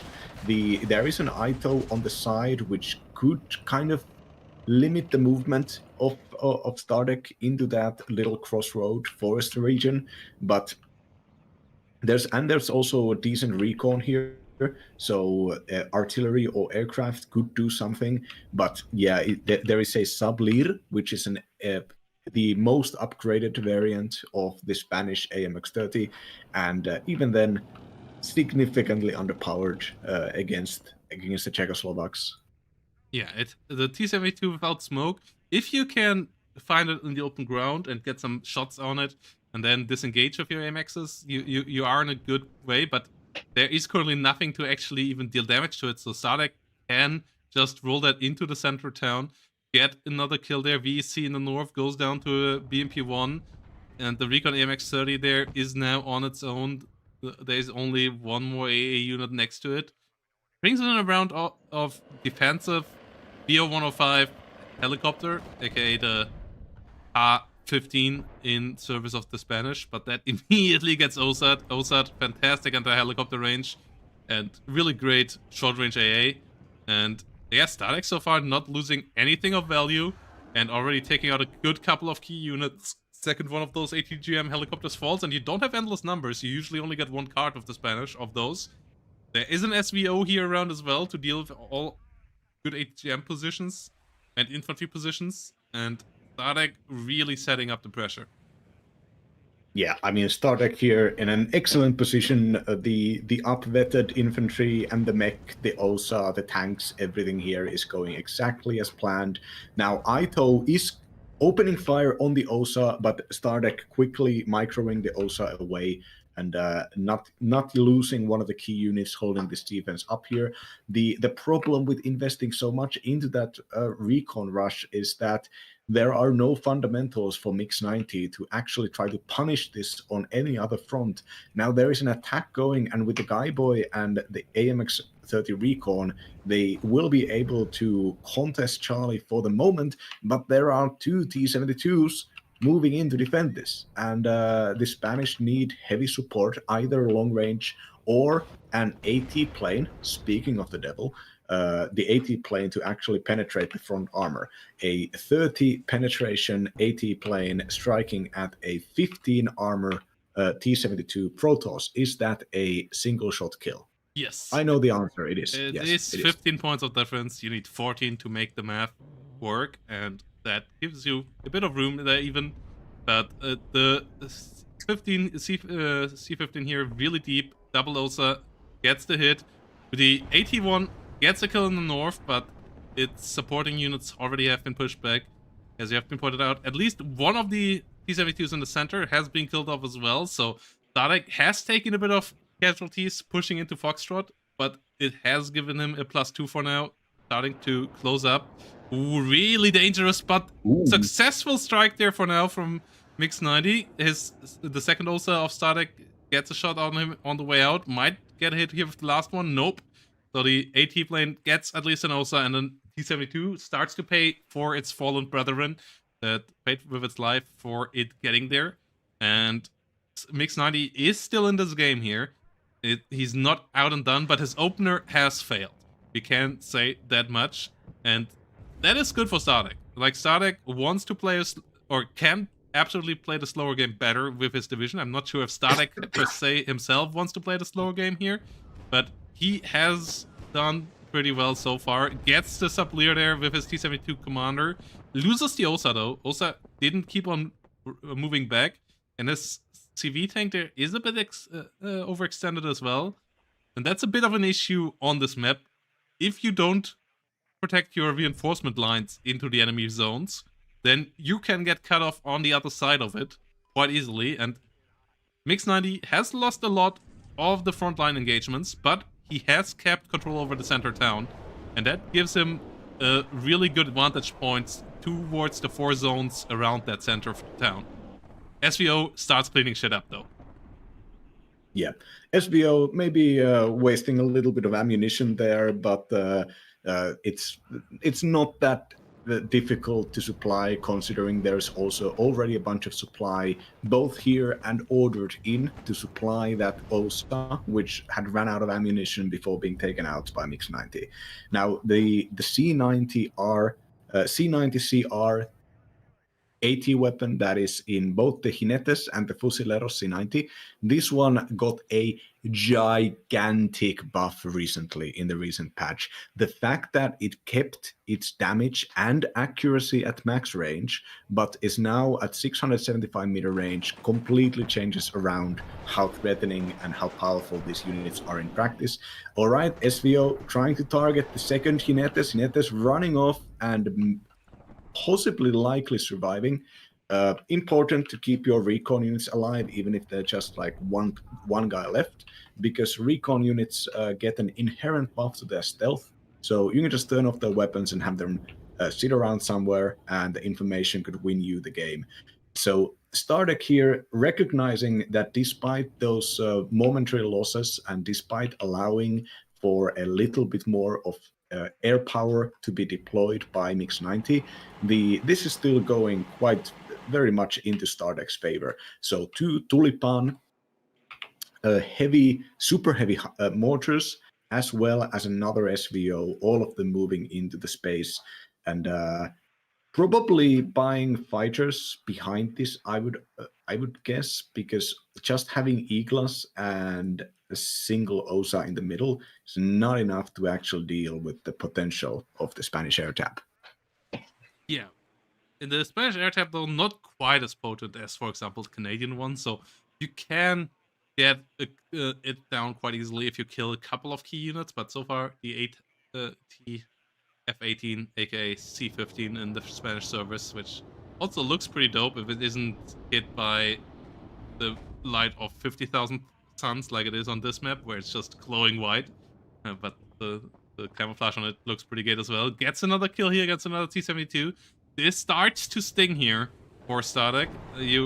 Stardeck starting to lose more units than he really wants to lose here in those fights. And starts to fall behind, maybe even in combat efficiency on the front line. Brings another Svatava into the south, and he has a better artillery park, so those Tulipans, for example, will likely delete those Fusileros. Oh, they started re-aiming. And the F-18 still got a shot out. Didn't get a hit there, but it has crazy good recon there. There goes the Tulipans. Tulipans now opening up fire, and first 2 shots hit. Immediate kill. Can reposition onto something else. Will aim to the MX-30 now. If you push them close enough to the enemy units, and if you use 2 of them, they are 240mm artillery pieces, so they have fantastic damage output. Having to turn around, and by now at least shooting in the right direction. Eugen fixing that little visual issue where they fired towards the other side. Looked like there were like big slingshots or so. T-72Ss coming around for the first time. Moving towards Charlie. Trying to find a way to maybe set up a charge on the whole front towards Foxtrot and Golf. We have a decent amount of infantry now in the center here for Stardeck as well. Not enough to push the enemy out of the center just yet, though. But SVO is re-aiming, and that one can clean up the town quite nicely. Tulipans can do the damage pretty nicely as well, so I like this position currently for Stardeck quite a bit. Yeah, I'm just kind of looking at the reinforcements here and thinking, how is Mix 90 going to deal with this? But we're only seeing infantry reinforcements moving into the middle. But buying in, like, good money after bad. Like, come on, you've seen your enemy to run 2 SVOs and 2 Tulipans already. You're still gonna buy large infantry squads to hold expected locations. I mean, I guess you're gonna need something there, but is this truly the end of mix 90s wackiness of mix 90s strategies here? Just trying to fight the enemy on under 50 points of leadership. Who knows? Yeah, we see the Tulipans getting some nice damage here. The SVOs will get another salvo here. Toa goes down. Ooh! Mix 90 this time around. The one that got the deep penetrating fighter into the enemy rear. And the Igla and the Osa. Oh, not quite getting the kill there. And we have the first big boy out for Mix 90 as well. Retaliating with his own heavy artillery. In this case, being the classic M110, and immediately starting to generate some value against some of the Strelkies, getting the kill there. T-72M went down in the south as well.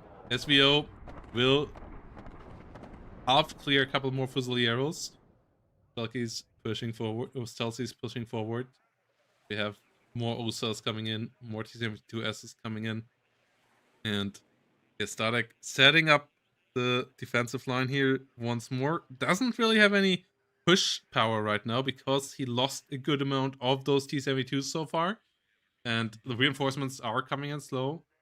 But on the other side, Mix 90 not really having much to push forward with right now either.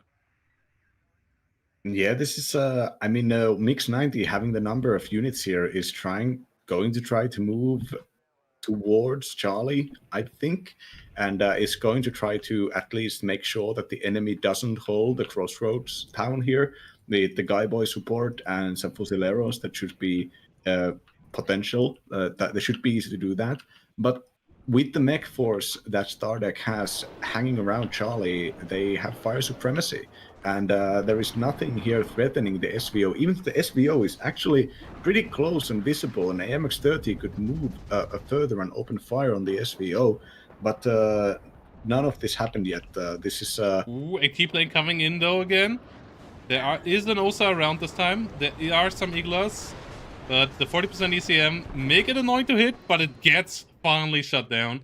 It gets another T-72, so the plane still got its value here in total, but finally one of them shut down. You only get a second one, and then that part is over, and then the T-72 can still assemble in higher numbers. Double MR10 here on the side of Mix 90 as well, so he can put some pressure on Stardeck with artillery now too.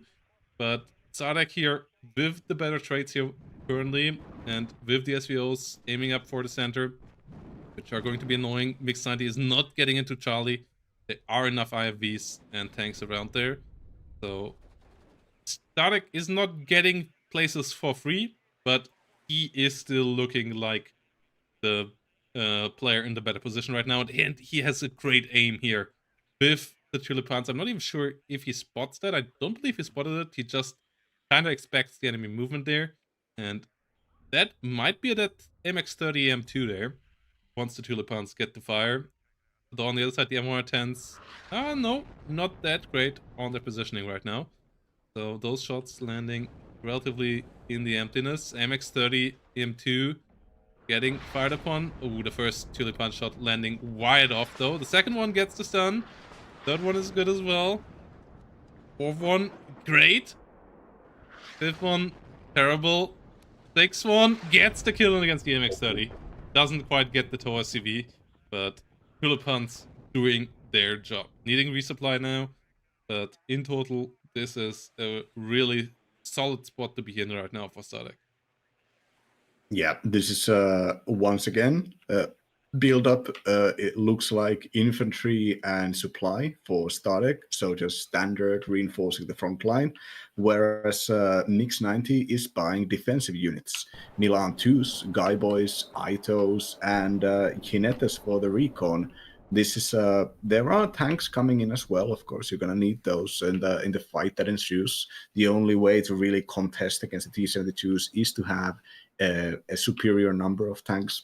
But I just once again looking at the win conditions, just I'm not really seeing that many for mix 90. Stardeck has gained a position in which he can just keep just kind of doing his thing. Just do the thing. Just play as expected. Keep shooting the artillery, and because in the end you only need to capture the enemy zone with such a small amount of time, you get a lot of time here to just keep trading up. And here we're seeing a MiG-23 cluster plane, recently buffed, considering it is a high-altitude bomber, so way riskier, way more dangerous than we're used to. Yeah.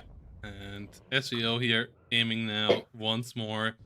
We don't have that many kills in the last couple of minutes here, so both sides starting to get a bit more into the front line, but artillery is going a bit more Stardeck's favor than Mix 90's favor. 55 the Tulipans re-aiming here for the town, but it seems like Mix 90 finally has learned the lesson, not sending any more reinforcements in there, and is more focusing on getting the mechanized game plan up here again. A lot of AMX-30s coming in, a good couple of ATGM units, and I feel like that's the right decision to go and try to play around a bit more flexible defense with armored units, as eventually Mix the 90 can expect a push out of Stardeck at some point. Stardeck needs to get to some place here with his push if he wants to win the game.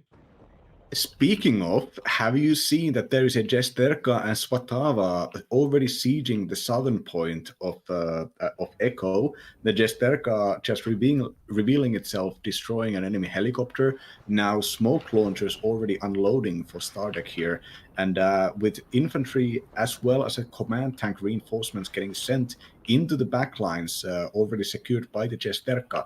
Now, Mix 90 has also recognized this, sending in some Fusileros and a VEC 90, but those are going to be undergunned against these upvetted BMP2 infantry.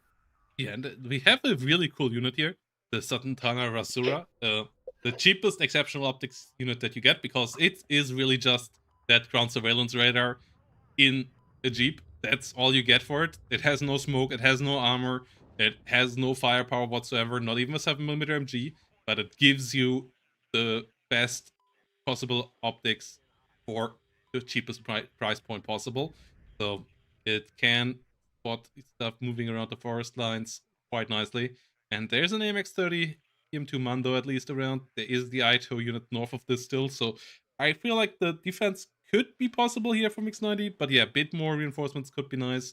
Stardeck sending in the two 143 coming around, two F-18s coming around, but one of them will go down. Ooh. As there is just way too much AA, even with 40% ECA. At some point, enough missiles will hit you there. So, good kill there for Stardeck, and Mix 90 not going anywhere anytime soon here. And Stardeck is slowly but surely eating it up. MR10s though, aiming on the T-72, and the T-72 hasn't been moved in a while, has left the open field, so that is going down. And that is an annoying loss if it actually goes down. Oh, it might survive with one hit point. Yeah, getting saved by the era, as that gives it the 11th hit point there. So T-72S really lucky there for Stardeck that one didn't go down. Yeah, this is so far at least the Mix 90's reinforcements are kind of reaching the Echo area first, so they can get a defensive deployment and work together with the AMX-30 Mando. But yeah, like once again, what is the win condition? We're seeing units move into a slow siege position at Charlie, but once again, the MiG-23 goes and tries to punish those AMX-30s. Doesn't get a perfect kill, doesn't get any kills, but wounds 3 key units here, forcing these tanks to move back in and repair. And just the T-72s, even the standard ones, but we're seeing the T-72SS just move around and already take key long-range positions from which they can first destroy enemy tanks with their Svir missiles, and then if those enemies ever get close, engage them with their superior front armor. This is pretty bad looking for Mix 90. I love the M110s. I'm happy to see them, and they're already kind of trading up pretty reliably here. They are basically the Jinetes and the M110s are holding this front line together. But there is going to be a skirmish down southeast, and looking at how Mix 90 has air supremacy in this part of the map, seems like it's pretty okay. Okay, Stardeck is buying once again a drone to try to find out where those enemy defenses are lying, and outside of this, I'm just really afraid that we're gonna see Mix 90 do an attack on Charlie, and then that's it. That's gonna be the game. I'm thinking that's just gonna be an overpowering opponent. There are not enough smoke mortars here to actually secure and compartmentalize Stardeck's fighting line. Yeah, we see more T-72Ss coming along again. We have a good amount of supply units here now rolling in again to resupply the mortars. The T-72S needs some help. Ooh, the BMP-2, one of them fighting now in the south, gets the kill onto the VEC just barely. But there is a Fusileros, and the T-72M2 just drives through, will get side-shotted by the Fusileros and front hit by the MX-30. That's... Oh, this is so big. Mix 90 with a key kill there. Stardeck now needs to get the Motostrelki out. Will have to combat the Fusileros with both of them.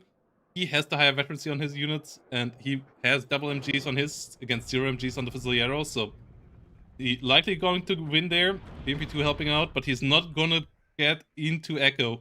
That move with his recon, with his tank not working out. And yeah, really great ambush there with the Fusileros from Mix 90. But Stardeck has to aim up into the center with the SVO again. The Lux and the Guy Boy coming in there perfectly into line of sight. As Stardeck is getting more defensive around towards that northern push. And resupply moving in importantly. All 3 units going down. Good hit there with the SVO.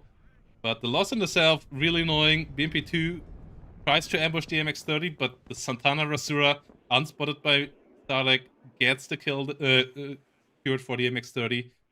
Spotting the Motostrelsis there. Fantastic little 20-point recon unit paying off.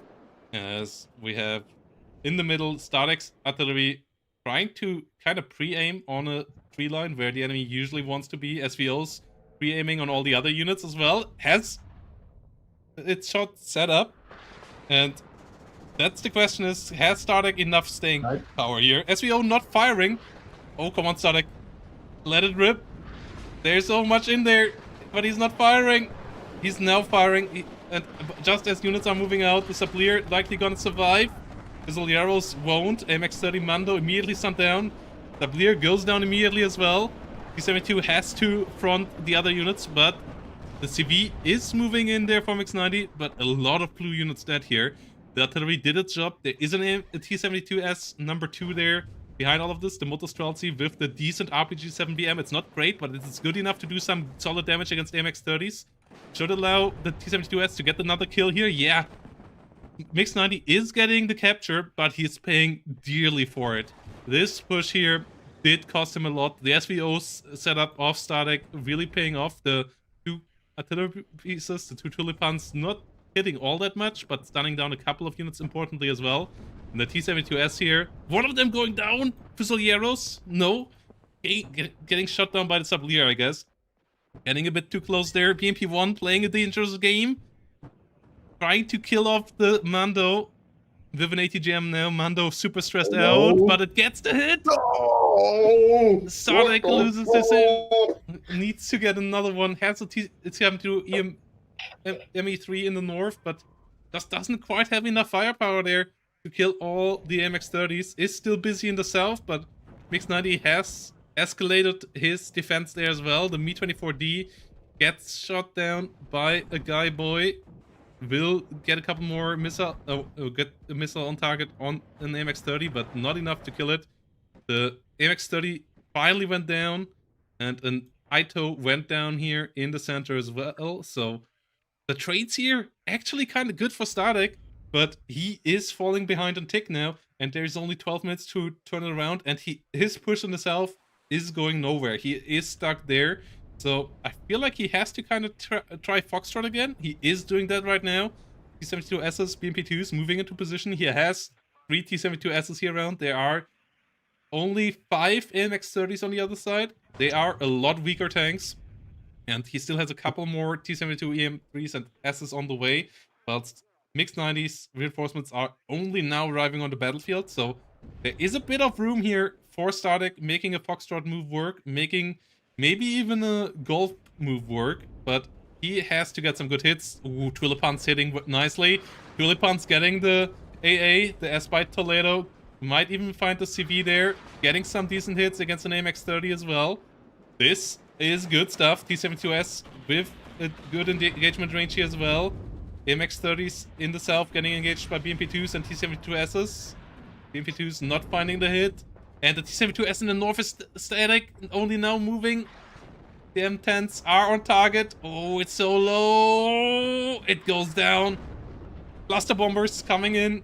Will try to get the whole forest cleaned. Those are high altitude cluster bombers. Got buffed a lot. This is an absolute massacre of a game. And Stardeck is the one that has to get into the driver's seat now and lead the charge because he is down nearly 200 points and he has only 10 more minutes to do so.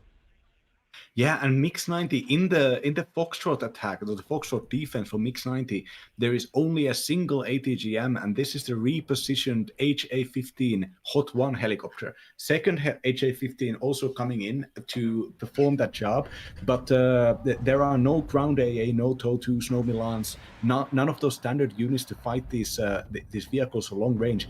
And I think Stardeck has been playing a bit scared, actually, thinking that there would be more than one. MR10s hitting both BMP2 and the Swatava. Oh, it's so low.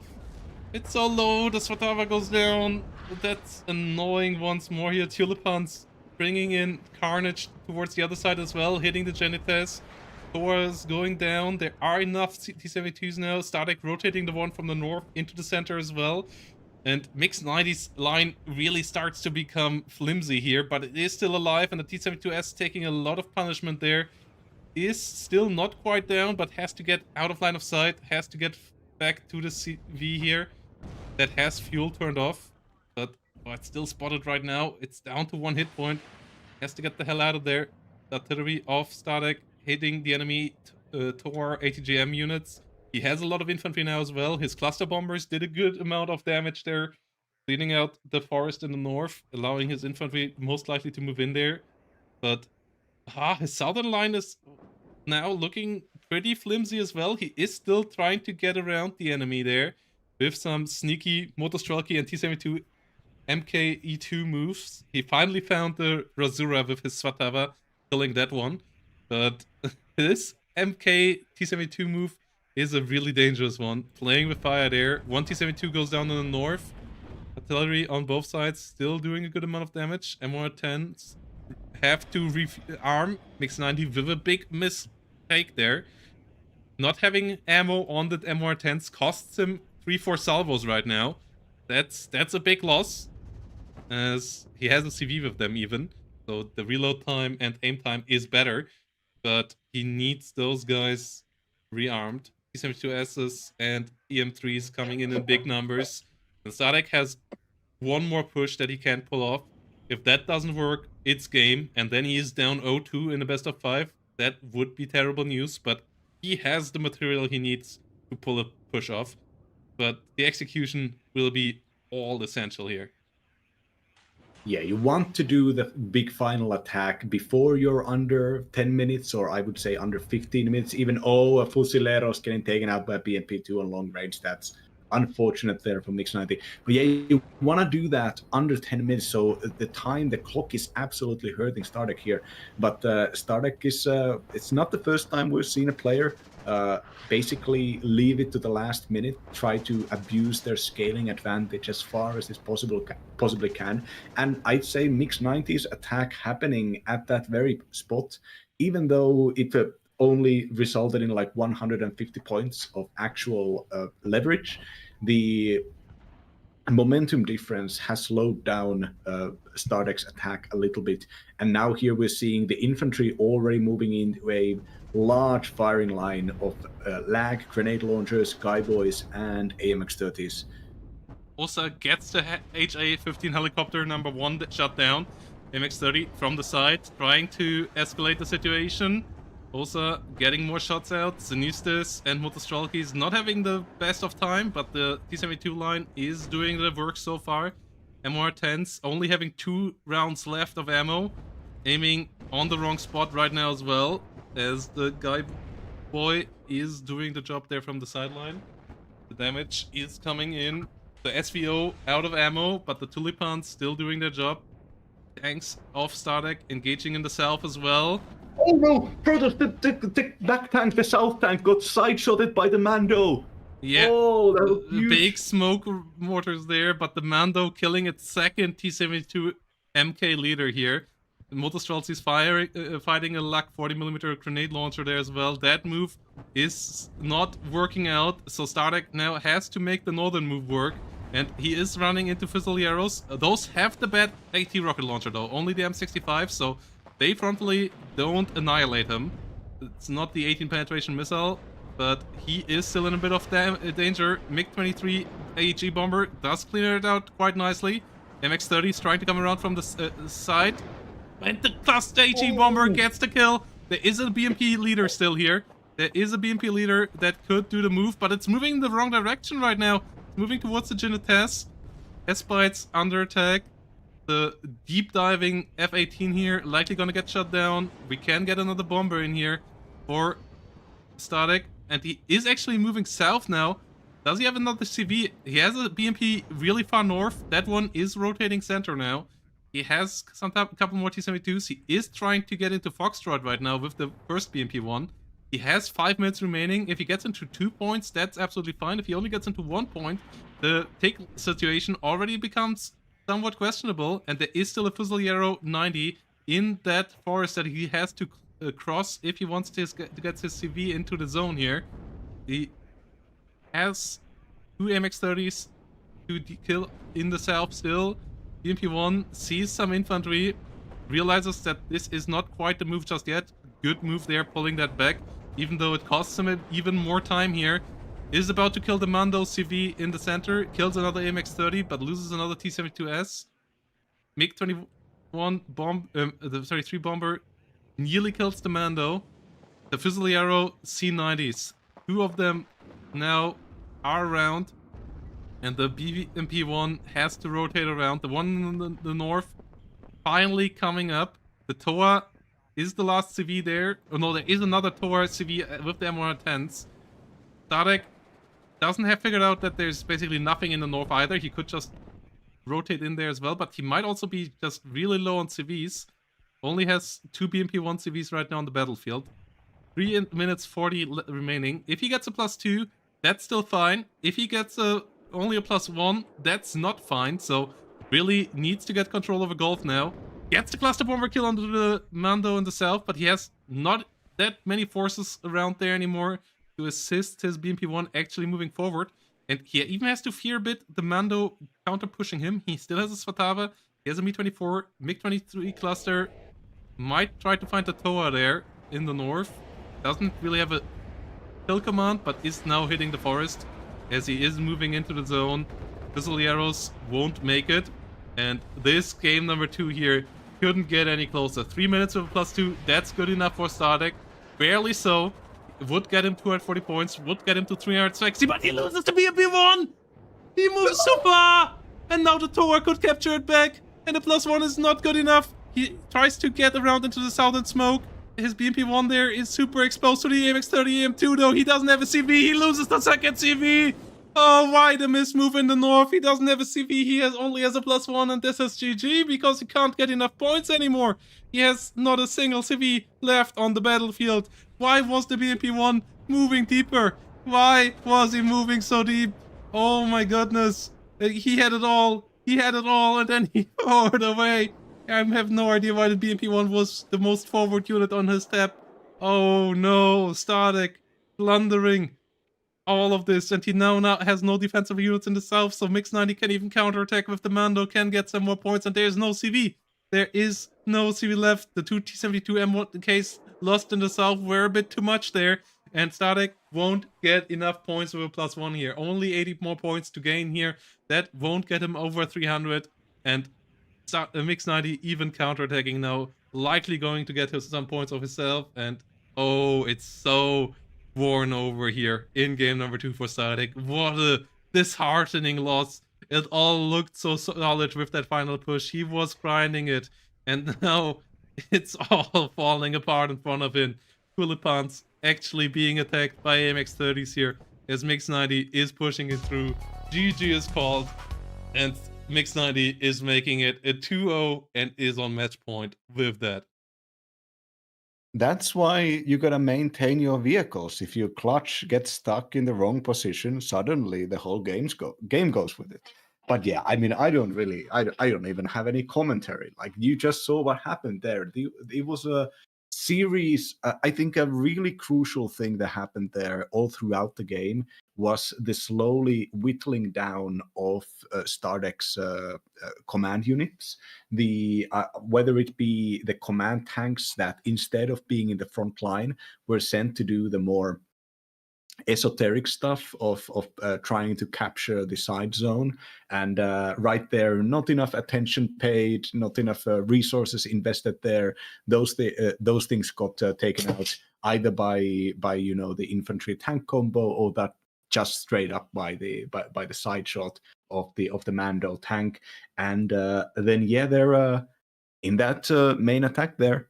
It just maybe if Stardek had like 2 more minutes, but attack just slightly earlier, so you don't have that pressure.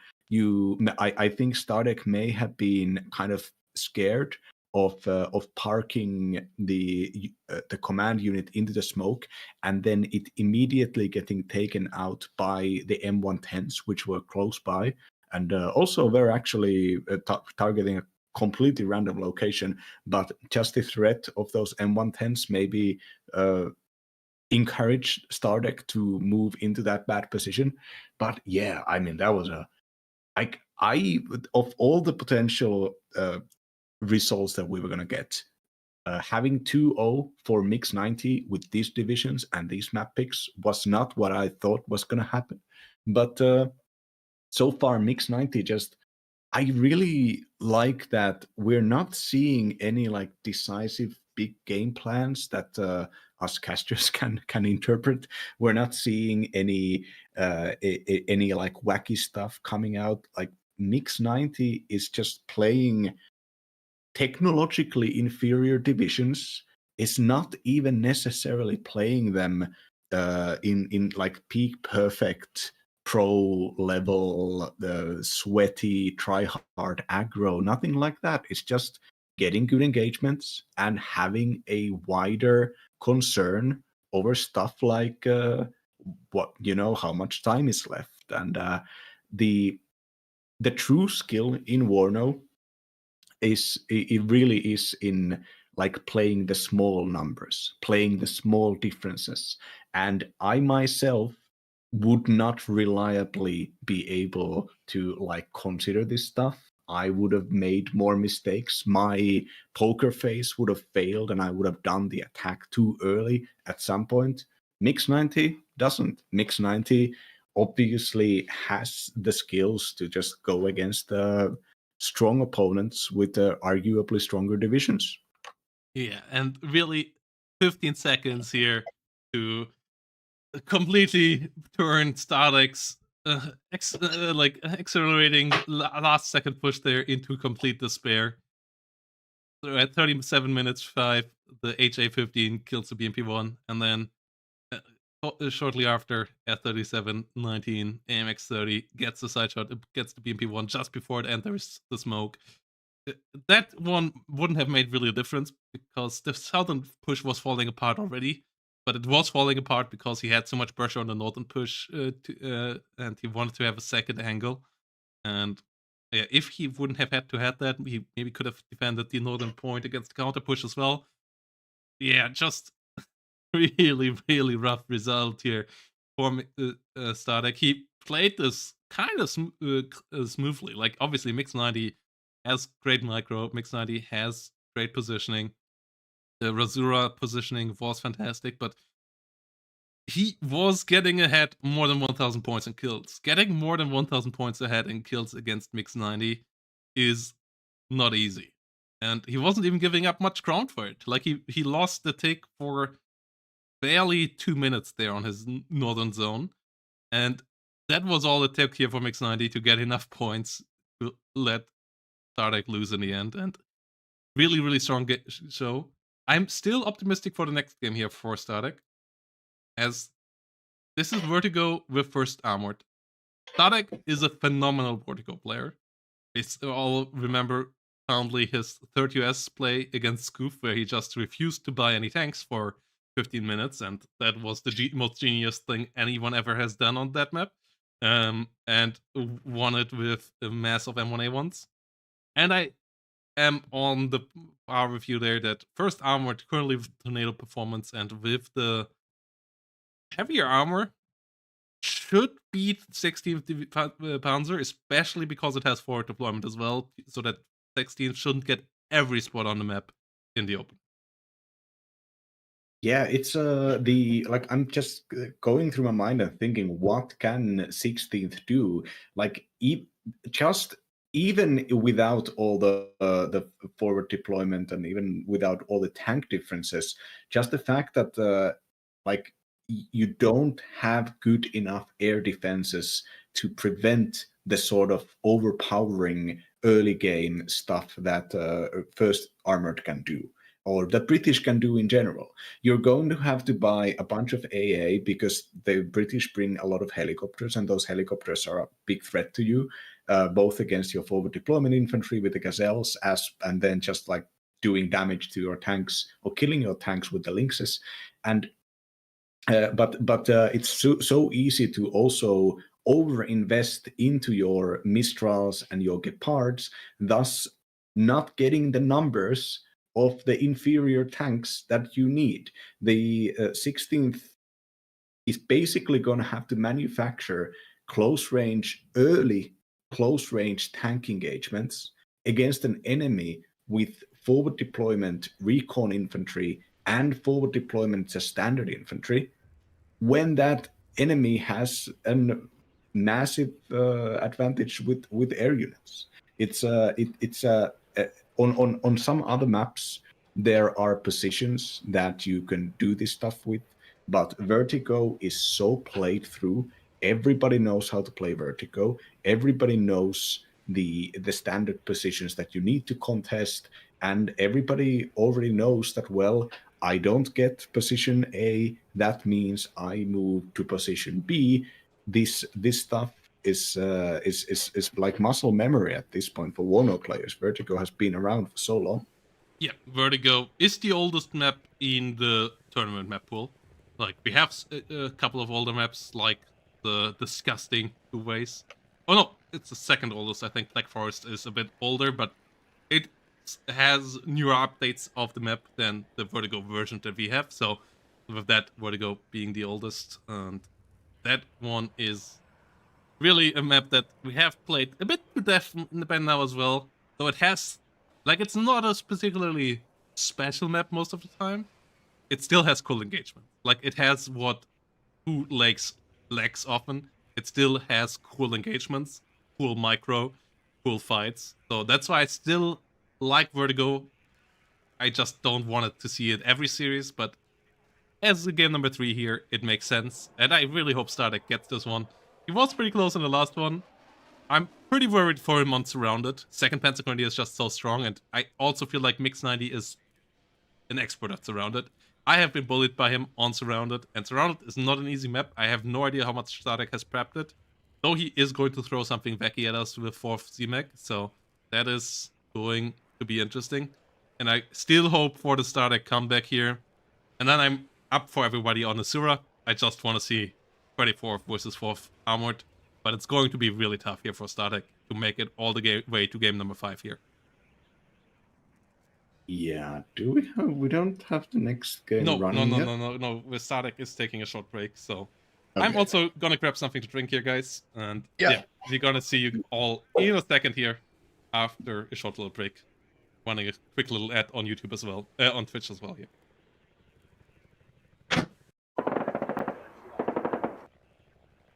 Okay, we have Mix 90 in the game. Starek just went into a session, so game should be up soon. Mix 90 still preparing the map, maybe figuring out where to.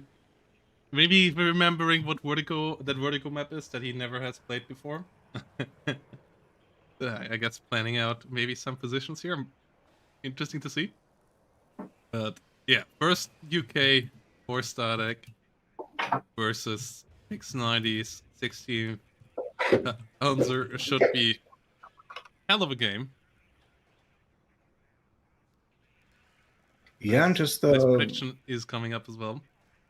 you would expect these divisions to be picked the other way around. I would expect First Armor to be picked as hard counter against 16th Panzerdivizie. But you know, the genius of Mix 90 has brought us into a 2-0, so who am I to say? Yeah. Yeah, Mix 90 really. He was my favorite for this season. He's looking scarily good right now. And I'm a bit worried for whoever has to face it from the other semifinal. Because I really think Starbreaker is even a step better than he was last season, where he already made a run into the semifinal. And he is looking pretty promising as well. And Scoof has done a solid run into a finals once before as well, but they both don't quite feel ready for Mix 90 right now. And I was wondering if Starek was, but so far he just also looks like just 3% weaker here. 3, 4, 5% weaker, and that's enough for Mix 90 to just get ahead here to 0-2. And it wouldn't be a super stomp even if it goes 0-3. Like Starek in the last game was so close, so like this is not Mix 90 just running him over. But Mix 90 is looking really scary right now, and he is on rank 1 in the leaderboard at the same time. So yeah, he's not just a league performer here; he is performing everywhere. Yeah, I mean, Stardeck is at rank 9 with this account right now, so it's not the differences aren't that massive. But it should be said that Stardeck generally, due to situations with his living situation and nation situation, doesn't have the same practice environment that a lot of people have, and doesn't necessarily have also as large number of potential sparring partners due to being a long-standing controversial figure in the Discord communities and such. So and just in general, I think having somebody to bounce ideas off of and is very like essential in developing your own strategies and your own tactics. And so far, like the safe place and also the relatively safe picks from Stardeck kind of communicate to me being a little bit intimidated by Mix 90, even in that last game, just wanting to play it as safe as possible and to the point of basically doing the side attack kind of incursions before even trying to attack the middle. This I'd say that if there is an initiative, a mental and out of game initiative, I think Mix 90 probably has it, just because of the fact that Stardeck is in Israel and sometimes the electricity just goes off. Whether it's good that the electricity goes off, that's a political question, and we don't discuss them on stream, but you know, they do go off sometimes.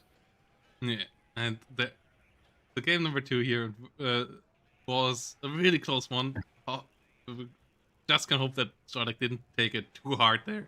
He was close, so I think he can.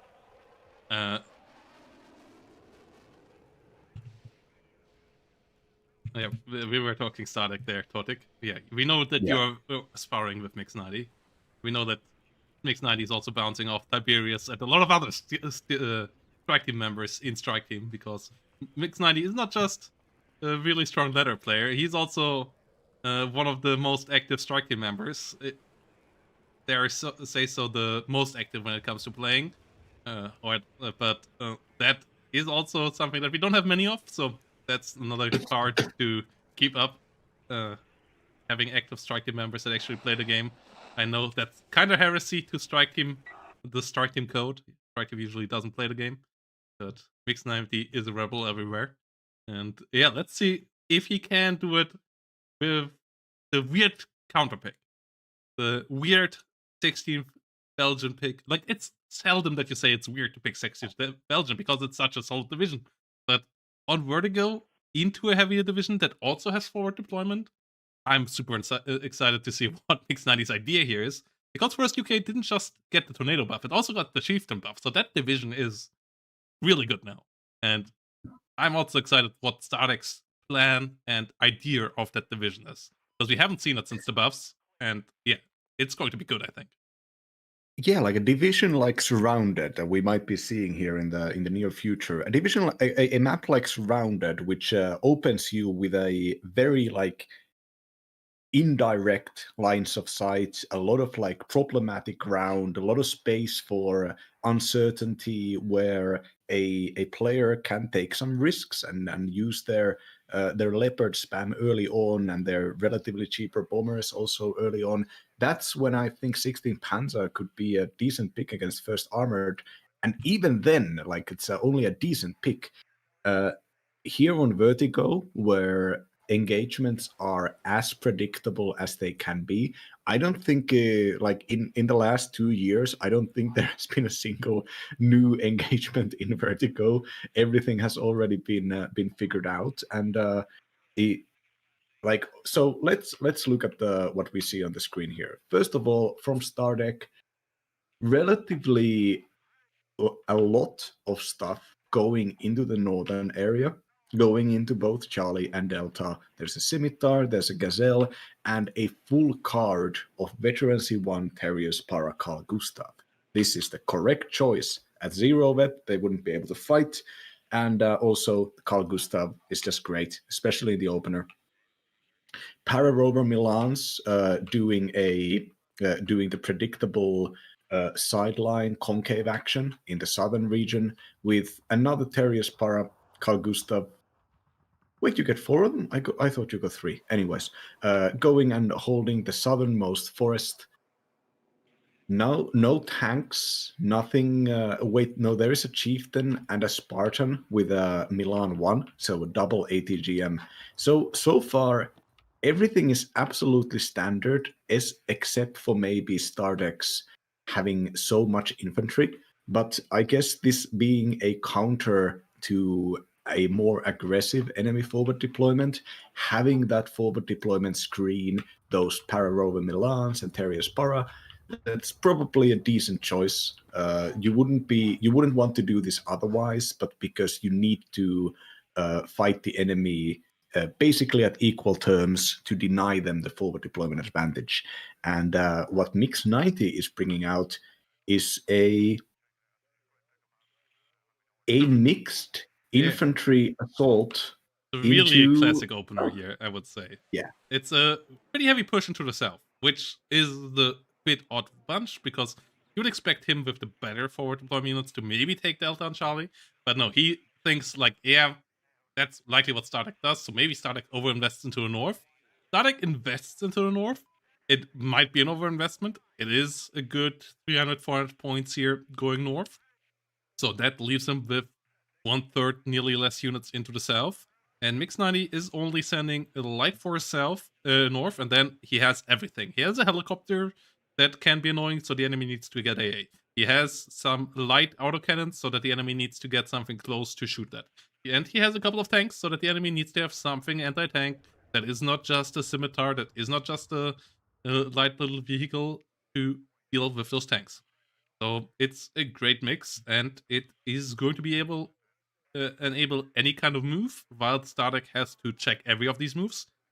But with Stardeck getting more of the map early and Stardeck being able to play defensively, and with him bringing a lot of good defensive units, he can be able to do that. Yeah, this is. I'm just the fact that the two reservistas units are first of all deployed in M113s, so not as fast as they could be. The fact that this is going to be the infantry assault is really risky to me. I think like you would want to use standard infantry with standard infantry support vehicles, but something needs to be cut down or toned down. And the reservists are just cheaper. The Belgian reservists are not bad. They're 9-man squads with pretty all right weapons, but they are basically going to unload on the open ground and then attack the front line. And the fact that there are so many ATGMs, the Pararover Milans as well as the twin Milans of the Spartan MCT, it means that the reservists are going to have to carry quite a lot of responsibility, and there are going to be a standard infantry squad and an SAS squad. Wait, no. Okay, well, no, the SAS squad is going to a different place, so they are not going to be facing the reservists. Double Anyways, I Jaguar think rocket. That is a great opener. Sorry. Those are fantastic helicopter hunters. And yeah, the A109s, that opener is kind of predictable, but it's double F-16 behind it.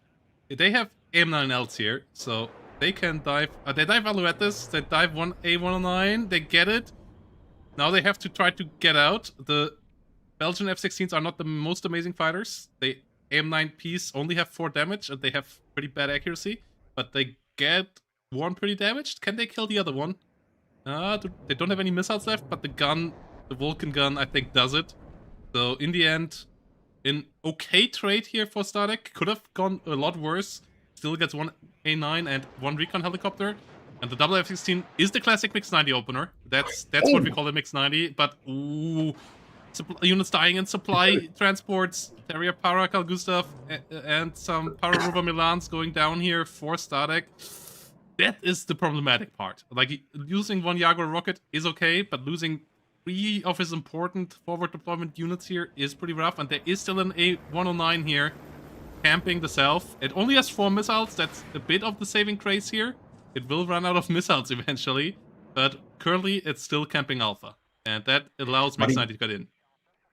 Yeah, and it revealed Startek's defenses completely, and now Startek actually is not trying to get into Alpha. Startek being a huge risk of driving that Terrier's Para forwards, and Mix-90 completely recognized how big of a deal that was, and now is just driving into that zone. And yes, so far it's all right. The combined mech forces are bursting down the Terrier's Para in the northern region, and even though Startek is looking to secure these regions by moving their units and buying a chieftain there now, there seems to be that if Mix-90 wants to right now with these units on board already, can actually pressure Delta, if so to speak. So getting Alpha and being able to pressure Delta, this is not going badly for Mix-90 so far. But importantly, no tank fights have been fought yet. Yeah, Chieftain Mark 9 here in the south, now retreating. Those are now only 130 points. That makes them pretty competitive against the Leo ones on the other side, if they can get in range. And they have 2,100 meter range, so their range difference is not that massive. We have another warrior Pleek here trying to come around for the south, but yeah, a couple of reinforcements into the north. But they have to be careful to not get into the Humvertow range. And the Terrier Paras in the north still under attack. AFV moving around. Alouette got shut down by the Scimitar. The warriors. Oh, the warrior gets hit, allowing the AFVB here now to have the better gun, have the better firepower.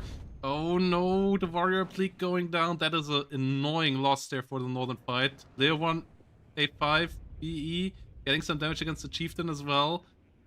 Startek is in trouble here. Tornado cluster coming along. And oh, that could get a double kill. The Leos are sitting in the wrong spot. It gets a double kill. Oh, we are so back, Startek boys. This is an important kill here. That stops a lot of things. First of all, it stops the capture of Alpha. That already is important here. Stopping the tick from getting any faster for the foreseeable future. And also, it allows Startek now to potentially get the comeback into the zone because, yeah, Mix-90 maybe a bit too fast on his pivot towards Delta. Left this now with relatively little defense. The A109 only has one TOW2 remaining, and Static now has a pushback into the zone. Yeah, no supply on board here to resupply these helicopters right now, but importantly, it is not visible to the enemy if your vehicle is out of ammunition, so it may not immediately be help Startek or give Startek the information that needs to push. Ooh, The tornado tornado. is going really deep. Aren't dived over there because there are two Gepards. I feel like Mix90 trying to kind of bait it over there. Chieftain is really aggressively pushing some M113s here. Ooh, F-16 pushing over the Tractor Pierce. That's not a clever idea there, but it works out. One F-16 gets to get the kill onto the Tornado. 2v1. One goes down, but that's a good trade for the F-16s. And the F-16 can come down back to the south here. Javelin gets shot out on it, gets a hit here finally, but it kills a Rover Milan still on the way out, as Static is taking the alpha point and is still contesting the northern areas here. Terrier Para Carl Gustav will find the Scimitar kill, and he still has a way in there. The Chieftain cleared out a lot of forces there, so this game is absolutely back into a full-on active game, and Static is the one with the better late-game division here in our books. Gets the Mirage hit there. Oh, the Jaguar with as much value as it could generate. Might still go down because the Gepard in the north will get a couple more rounds into it. Oh, Startek is a lucky boy this time for the first time when it comes to air combat. That Jaguar surviving was something else. Loses a warrior Plique in the south to the reservists. That's quite annoying, but gets the tick stop. Gets even his own tick up with Sultan in the north. So yeah, we're back into a pretty balanced game, all things considered. And I like Statek's position even a tiny bit more right now. Yeah, Mix 90's remnants of infantry, the Éclaireur, the Luxembourgian Éclaireur, and the Reservistas, they managed to fight off. They routed the chieftain, which has now retreated, and they have fought a fighting retreat against Startek's infantry attack here, but the reinforcements are still far out. The best they can hope for is to just keep hanging around there and slowing down the full capture of these forests, and because that might allow for the tanks to intervene at some point. If they get parts and the command tank now following in with this, there should be a bunch of firepower here. Spartan MCT is kind of in a bad position. That's not an armored vehicle. It only has a single smoke, and it's not capable of actually responding to if something spots it. Speaking of which, Leopard 185 gets a very clean kill there. Startek's infantry is revealed right now, considering they're engaging the reservists, which means the tanks can do fire support. The chieftain, the wounded chieftain Mark 9, is moving backwards and taking a long stance, not wanting to engage at a bad angle. And despite Startek's positions up north here, there are not enough supply for those ATGMs right now. There are no tanks holding, so reinforcements can't come in. The Milan 1 missing the Leo 1 BE. Unfortunate there. Javelin hits the A109, and there comes the next tornado cluster. There are two Gepards, there are three Gepards up here now, so it starts to get really dicey for the tornado, but it does fly away at the right angle, and it gets the Leo 185 BE, and starting to kill these tornadoes now that can drop from relatively far away and can get out of dodge quite quickly is going to be annoying for Mix90. Because he doesn't have any mid-range AA. He only has Shorat, only has Gepards and Mistrals, and he only has short-range fighters as well that can't really keep it up towards against tornadoes in the long run. Like, he got a 1v1 trade, that's the best you can kind of hope for in the first engagement between those two planes. If Startek invests into 2-3 tornadoes, the F-16s of the Belgians will just go down without achieving anything. And Startek has full control over the north now. Yeah, this is looking really, really good for Startek right now. Cluster Bomber comes along for the next Leo, gets another Alouette on the way out. Those AM9Ls just casually taking pot shots and getting the kill there is pretty big as well. Mirage coming in right as the tornado enters, goes down as well. Mix90 is starting to fall apart here. Yeah, this is exactly what was predicted by casters, yours truly. The mid-game transition into tornadoes is just so much. There needs to be so much investment going on for the Belgians to actually fight this on this map. It's a wide map with a lot of potential for recon, so you can't just hide your stuff like you could maybe somewhere. And just having equivalent or better units on the ground with equivalent or better forward deployment, the SAS patrol hanging out there is a better long-term investment than something like an Alouette, because the SAS patrol will provide targets for those bombers for the rest of the game if something isn't done about it. And with warrior appliques being great at the long-range defense against the leopards, with chieftains being quite nice defensive tanks, and British infantry is just all right, quite decent. Not as many machine guns as a lot of the Belgian infantry, but still more than enough to actually fight them. It's not looking great. We're not even seeing the challengers. We have not yet seen the true power of Britain. Yeah, not even Chieftain Mark 11s have arrived yet. It's all the cheap Chieftain Mark 9s that are now in a really cost-efficient spot. 130 points is a sweet spot for those units, as they have 12 mortal armors. They can take a shot or two from Maleo. They can even survive Milan 2 or even TOW 2 hit, which makes them fantastic medium tanks. Like, that's a pivotal balance point that is really, really crucial. And they were just a bit too expensive because their own damage output isn't amazing. But it's not bad either. And at 130 points, they're now really solid, good units. TOW 2 Humvee goes down. And yeah, Stardeck is getting full control over the north, is pushing ever deeper. And Mixed 90 has really little combined arms left. Even lost a couple of Gepards already, which means that those tornado bombers, when they come around again, will have an even easier time. Mirage 5 BA cluster here coming around, but the tornadoes are there already, so that thing won't have an easy time, and even gets hit immediately by a back lurking tornado. Tornado gets pushed back at least by it as well, and it doesn't go down. That's already quite lucky, but it doesn't get the kill there of the Gepard. So yeah, good play here from Stardeck. Coming back from a bit of a iffy first 2-3 minutes of the game. Like the opener wasn't as clean as Stardeck maybe hoped, but he stuck to it and he got good engagements, and that cluster bomber run in the south really started to turn things around fully, with Mix 90 really pivoting towards Delta maybe a minute or two too early. Yeah, I mean, especially some of that movement, overconfident movement away from Alpha that ended up driving right into that reinforcement chieftain. That was something there, and also just never securing the southernmost spotting location, which basically gives Stardeck full ground surveillance radar control over everything that's happening here. So Stardeck can happily just pull the tanks away and expect the enemy to follow and move forwards, but still keep control so that the cluster bombers can go and punish the movement. It is the lack of consistency and kind of getting dragged in with the hype, along maybe with the casters and also the chat after those early kills. This might hurt Mix 90 on the long run. It was already gonna be maybe the worst matchup so far. I don't know, maybe the 152nd game, I don't know, but a bad matchup anyways. So maybe getting a little bit too excited about getting to lean in on the aggro. Yeah, armored rifles here and chieftains now coming up in the south. Mix 90 is setting up a defensive line here, and he has to try to get one good engagement here in the next 2-3 minutes to maybe start swinging it a bit around in the south again.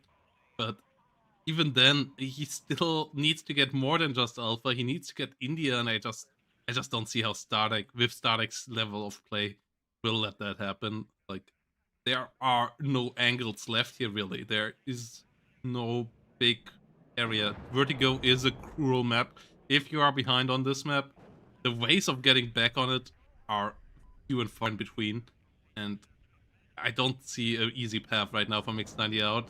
He could just micro his little heart out and get some amazing Leo 1A5 engagements against the Chieftains, and if Stardeck maybe get to the next level, but he already has a Chief Challenger out now. Challenger Mach 2 coming in, and yeah, as soon as he has 2 or 3 of those, which just kind of bounce Leo 1 rounds, like Leo 1s have to get to 2100 meter range to even start dealing damage to it. Then Static should be in a great spot, and the Tornado Clusters here coming around, getting even more kills, and I wouldn't be surprised if we see a quick tap out here from Mix90. He's not one to tap out early, so we still might see this go on for a good while longer, but Tornado 1 finally goes down, but the price he paid for that, 2 Leo, 1 A5B East, your best tank, your important, better tank out of the 2 Leos, because it has the better accuracy and penetration. Losing 2 of those, that just stings extra here, and is meaning that it wasn't even a cost-efficient trade. Yeah, Milan 2's getting shot at long range by scimitars here. It's not the engagements, not the position. If you had a proper positioning as Mix 90, that would not happen. But yeah, just already getting concaved here. There's a free movement of reinforcement star deck to do a pincer attack on 3 sites actually. If they also wants to push east from the citadel. This now engagement happening here. All the vehicles are moving up, getting punished by the front tank getting shot off.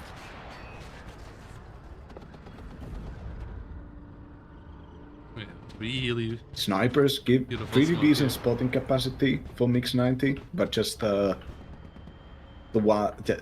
too much. A lot of burning stuff, rubble here for Mix 90 now. Left with even fewer Leo 1s, as the F-16 in the rear gets shut down as well. The Tornado clears the sky there, and means that the Jaguar makes it out and makes the run through. There's 2 more Gepards here, but Challengers are pushing in, and the Chieftains are coming with them. 1 Chieftain here going a bit too deep on the open field. 2 Challengers on the way. Rifles with low 80s on the way to clear the forests once you get into the forest fights, and there is not that much Belgian stuff left here. The 800 point lead is pretty big.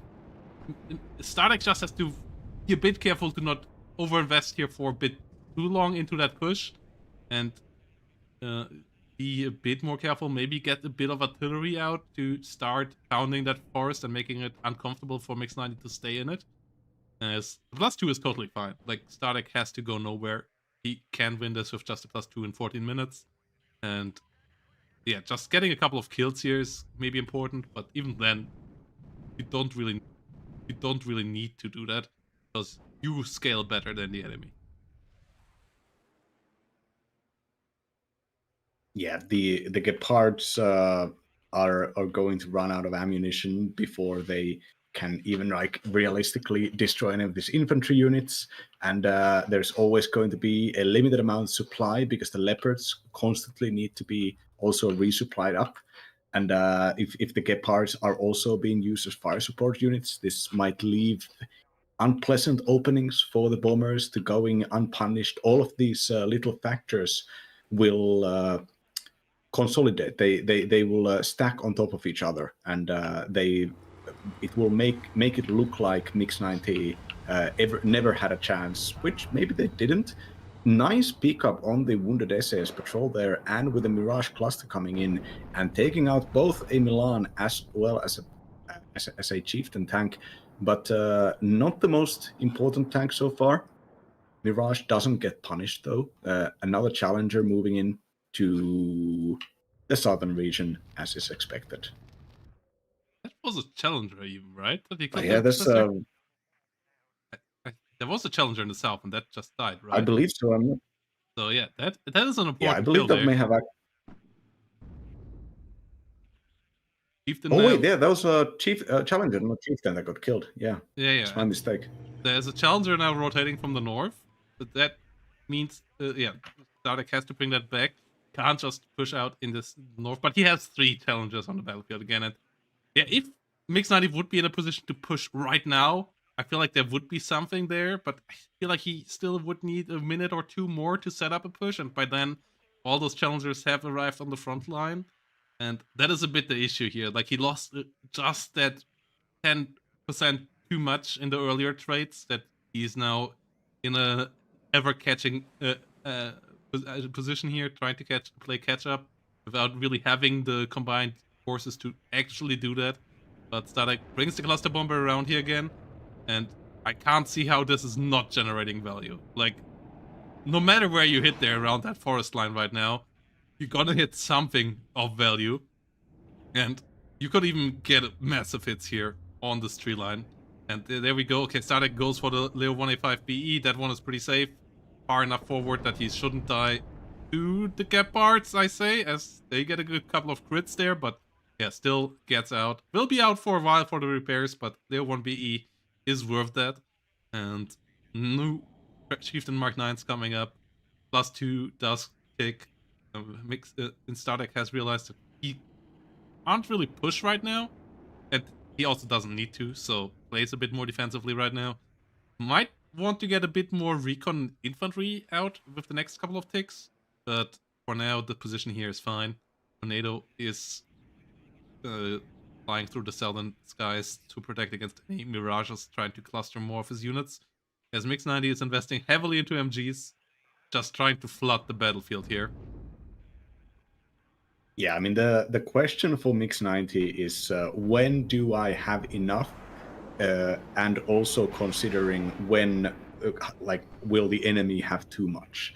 And by the time when you're buying all of these 7.62 machine guns for your front line, that is the point when you should already be attacking. And I think Mix 90 agrees, considering the attack is now happening.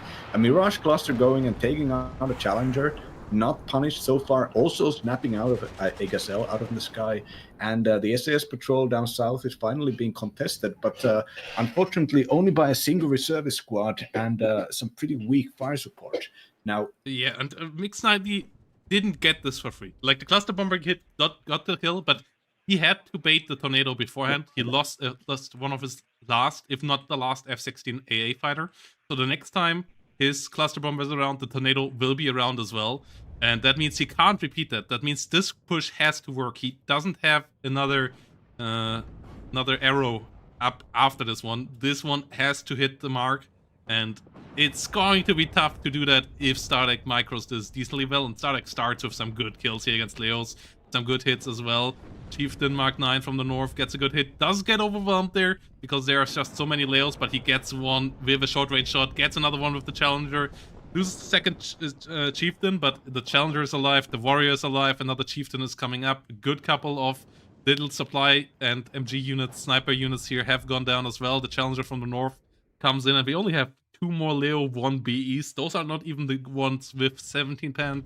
This goes down to 16 pen, so even a Chieftain Mark 9 outscales it massively, and the Challenger Mark 2 is just kind of untouchable for everything that Mix 90 has left, meaning that this push for sure won't get towards India and likely won't even get into Alpha. yeah, it's the fact that the area in which the Leopard ones stopped and started taking that fight was the max range of that Challenger and also that other Challenger. Like them hitting their first shots and bringing those tanks down at 1 or 2 health points, whereas the Leopards counter firing and doing one damage per hit. That was just like at that point, I think Mix 90 realized that this was kind of over, because you would predict that the tanks would drive forwards and try to move away from that engagement. But no, I mean, if there had been a bailout, you can get a bailout by doing 1 point of damage at long range. You know, that could have maybe been something. But yeah, I am not especially happy about Mix losing this so decisively. But I really don't get what the 16th Belgian was about. I mean, he made the opener work until he wasn't. He was getting away with the greed. And then he just overstepped into the north, left it south underdefended, overstepped out of his AA, overstepped out into a position where his tanks were the most forward unit, meaning that Static knew their position, got the cluster bomber out, and got a crate run and got a counter push there without any ATGMs around, because Mix90 had pulled all of them north. And if Mix 90 would have held out there in the south, then the whole situation would have been a completely different one. But Starek with minimal forces got the south, and that meant he could still reinforce into the north, won the game. Really good game from Starek, and really shows that he still had fighting spirit left in him here, coming into this losing the air fight in the beginning, losing a couple of important units to the opener as well, but not going into despair mode, keeping on microing, keeping on getting the game plan through, restructuring his front line, getting a clean airstrike, and from there on just rolling his enemy over. And yeah, well deserved game number 3 here from Startek. I'm happy we don't have a 3-0 here. I'm happy we have a series at hand. Startek now has a really tough challenge in the next one ahead of him, though, as we will have a game and we will have it on Surrounded. So, session is being set up by the players already, and Surrounded matchup. This is where Mix 90 is just playing meta. Like the first time today, where he's just likely I'm not sure if he's going to play the division meta, but he's going to play the most meta division that there is right now. But Static is playing a good division, but he has to play it a bit weirdly to work on Surrounded. And I'm really interested to see how Static makes it work here, because this is not an easy matchup for Divisa, but he was the counter pick here. He was the one picking that division. And yeah, Surrounded is a really weird map. A lot of people hate it. I don't. I had actually a surprisingly amount of fun games on it so far. So not against Mix 90. My games on this map against Mix 90 all had been pain so far. And I hope Stardeck has better results than I do. And I'm pretty optimistic he will do. Yeah, I mean the Panzer Grenadier, like this is basically going to see kind of a reverse of this 16th versus 1st setup that we had here, with the 2nd Panzer Grenadier and 4th Divisia both getting pretty competent forward deployment openers, neither one completely overpowering each other, but then there is going to be a moment in which Stardeck is going to have to just use basically BMP-1s and T-55s, likely some specialized units as fire support blobs, to just get immediate early kills before 2nd Panzer Grenadier can set up its better ATGMs and better tanks. Even the standard Leopard 1 ones that 2nd Panzer Grenadier relies on can fight off the 4th Divisia tanks, which means that, and they're also faster than the 4th Divisia tanks. So this means that Stardeck's positioning and basically Stardeck's unit composition and decisiveness is going to have to deal with this. If this just goes a standard attack into standard defense, I'm calling it for Mix 90. Yeah, Stardeck has to bring something here from the get-go. And I have no idea what this is going to be. Like, Horf Zemek is a division that can bring a lot. And Stardeck is a player that can bring a lot. I'm just a bit worried that he might run into a similar issue that Mix 90 just ran in, and that is if his opener gets ever stopped, he just gets tornadoed into the ground. For ZMAX AA is a lot of bunch of OSAs. You don't have great fighters. You only get medium level MiG-23s. Once more against some tornadoes. Only one card of tornadoes this time. So if with enough MiG-23s, you might be able to still get a bit of air dominance up there. But OSAs are... They at least can still dodge cluster and HE bombers a bit if you continuously keep them moving, but they are not great at killing them. Not amazing, at least.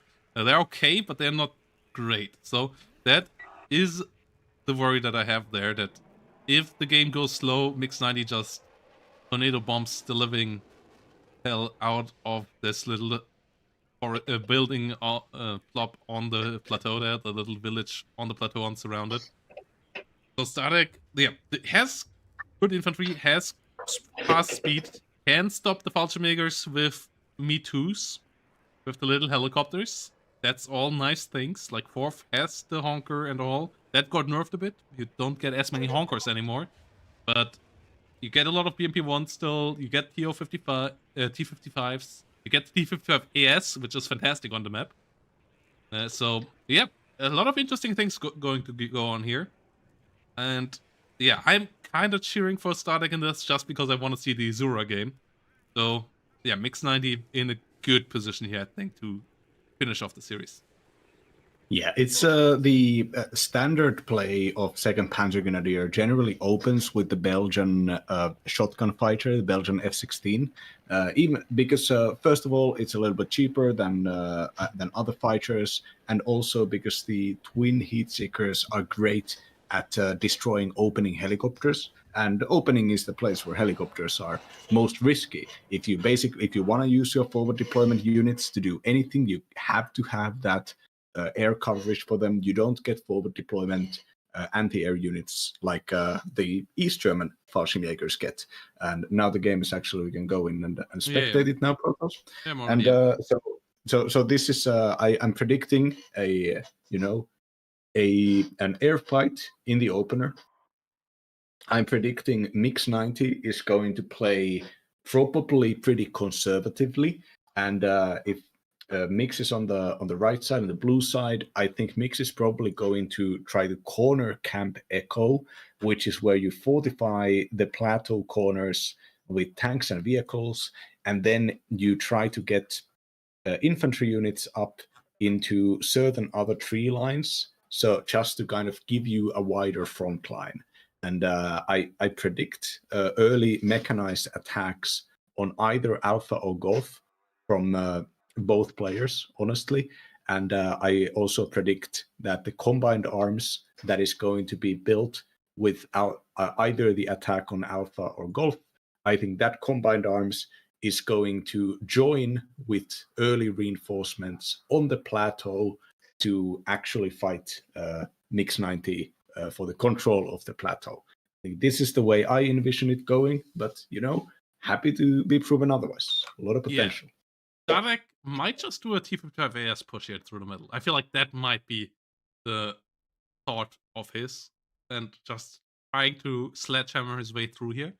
Mix 90, we have seen him absolutely demolish Griffin on this map when it came to like him being fully in control of the game the whole time. Griffin, also a great micro player, also a player who knows how to set up combined arms. So Griffin wasn't like uh, getting just stomped like I would get, or I was stomped by Mix 90 was getting 0 kills or anything. But like Mix 90 never lost control on this map against Griffin. I hope Stardeck watched that game. I hope Stardeck took maybe a couple of ideas away from it, because this game is not going to be easy here. And okay, yeah, we get the Nivosh opener. That makes perfect sense for Nivosh's opening up. You don't want to get hit by the enemy's Fallschirmjägers. You want to use your Honker Roost and your light recon units as an advantage, the lack of enemy recon AA as a disadvantage for them. Okay, it's going to be Alpha. It's going to be Alpha and enter flank around Charlie. So he's not going to play it Sledgehammer. He's going to play it around the flank. He's going to do what you did, you said. And this is going to be Mix 90 with relatively standard deployment so far. A lot of AA into the middle, knowing that the knee washes will come. So this filling not as great anymore as infantry support, but still decent there, especially when it comes to stunning down the enemy infantry, and still fantastic against these light helicopters. So that makes sense. Whilst we got a couple more Luxus and a couple BO 105 helicopters coming around to spot the Honker Rus and make it so that you don't get ambushed by Ross Specialnies with your own recon format deployment. Yeah, so just in case somebody is new here, what makes the Honker Rus different from the other cars is that it is a special forces vehicle, and special forces transport vehicles get extra speed. And the speed is really significant. It's a huge deal. And also, it being a special forces vehicle, it means that it 50 cal gets pretty significant buffs, and 50 cals already being quite powerful in this game. This means that they can eliminate other light vehicles or helicopters, or be really quite reliable fire support as well. So investing heavily into Honkers is the standard thing, even though the squad that comes with it, it's only a 4-man recon special forces squad. This combination has been so powerful, it basically ran WARNO like top tier game games for a long time. And right at this point, people should have gotten used to them, but especially in maps that they haven't played as much yet, which I think Surrounded probably might be. It's still possible that the players get surprised by how quickly the honkers can be somewhere, even maybe destroying some of their units in transport. Yeah. And we have a couple of conquerors coming in here now as well. So seems like Stardeck just plays a couple of skirmish forces around the center. We have seen this approach to the map as well. It worked usually quite well if you get Alpha. And if you then don't wander your forces towards Bravo, but get them around in a flank that actually gets up the hill again. Like, those are the two big ifs. Can your screening hold the enemy off Charlie for long enough that you can get back on the hill through your own two roads up the hill? And can you get Alpha and then still swing into one of the three roads up towards the plateau without just being murdered on the way up? Because those are natural choke points where the enemy can get ambushes and can get good line of sight against you to try to shoot you down. So yeah, this is an opener that makes sense when you want to play fourth on this map. I'm just not sure how well it will actually do, and he has next to nothing at golf. And Mix 90 actually has enough down there towards Echo that he could swing towards golf at any moment. And he has a lot into the middle as well, though most of it is relatively defensive stuff with the Zwillinger, with the 7mm MGs, but yeah, it's going to be a lot of stuff here. Yeah, so the corner camp around Echo, as I predicted, I think it's going to serve as the main force of Mix 90 that starts being built up. The Fallschirmjäger Aufklärers are deploying in kind of positions to give a little screening space for those mech forces. And yeah, the Schwillings are a necessary investment for such a wide front line, considering both the Fourth Polish has a lot of these good helicopters, and Stardeck is famous at using them. The problem is that once the Schwillings could either be really great, just gunning down a bunch of helicopters in few seconds, or they could be spotted. Stardeck could be very diligent about them and just marks them for them himself and doesn't move anywhere, moves the helicopters into a different location, just doesn't give them any trading up. And at that point, if the Schwillings are pretty difficult to reposition, as most of the time the transports are automatically sold away for money. This would then give the Meridas and the tanks, or even the BMP ones, like free kills. I'm also kind of I think that not reinforcing golf at the opener is like, it's not catastrophic, it's not stupid, because No, it's a gamble. Mix 90 is predicting that this is going to be a trade game, that this is he's okay losing probably up to 1,000 points, just knowing that Second Panzer Grenadier can scale so far in the future. Yeah, and yeah, Stardeck needs to get some advantages and kills going on here. The BRDM in the south is an interesting unit here. The little PSNR, the little BRDM one with the Saturn optics trying to get into the rear line, but it will be checked by a Milan 2 Fuchs plus Milan 2 unit there. So that likely is going to get caught. But yeah, the center forces here of Stardeck moving forward, Me Too US, figuring a bit of space out, but Alpha is going to be given up by Mix 90. So Mix 90 fully focusing on the hill.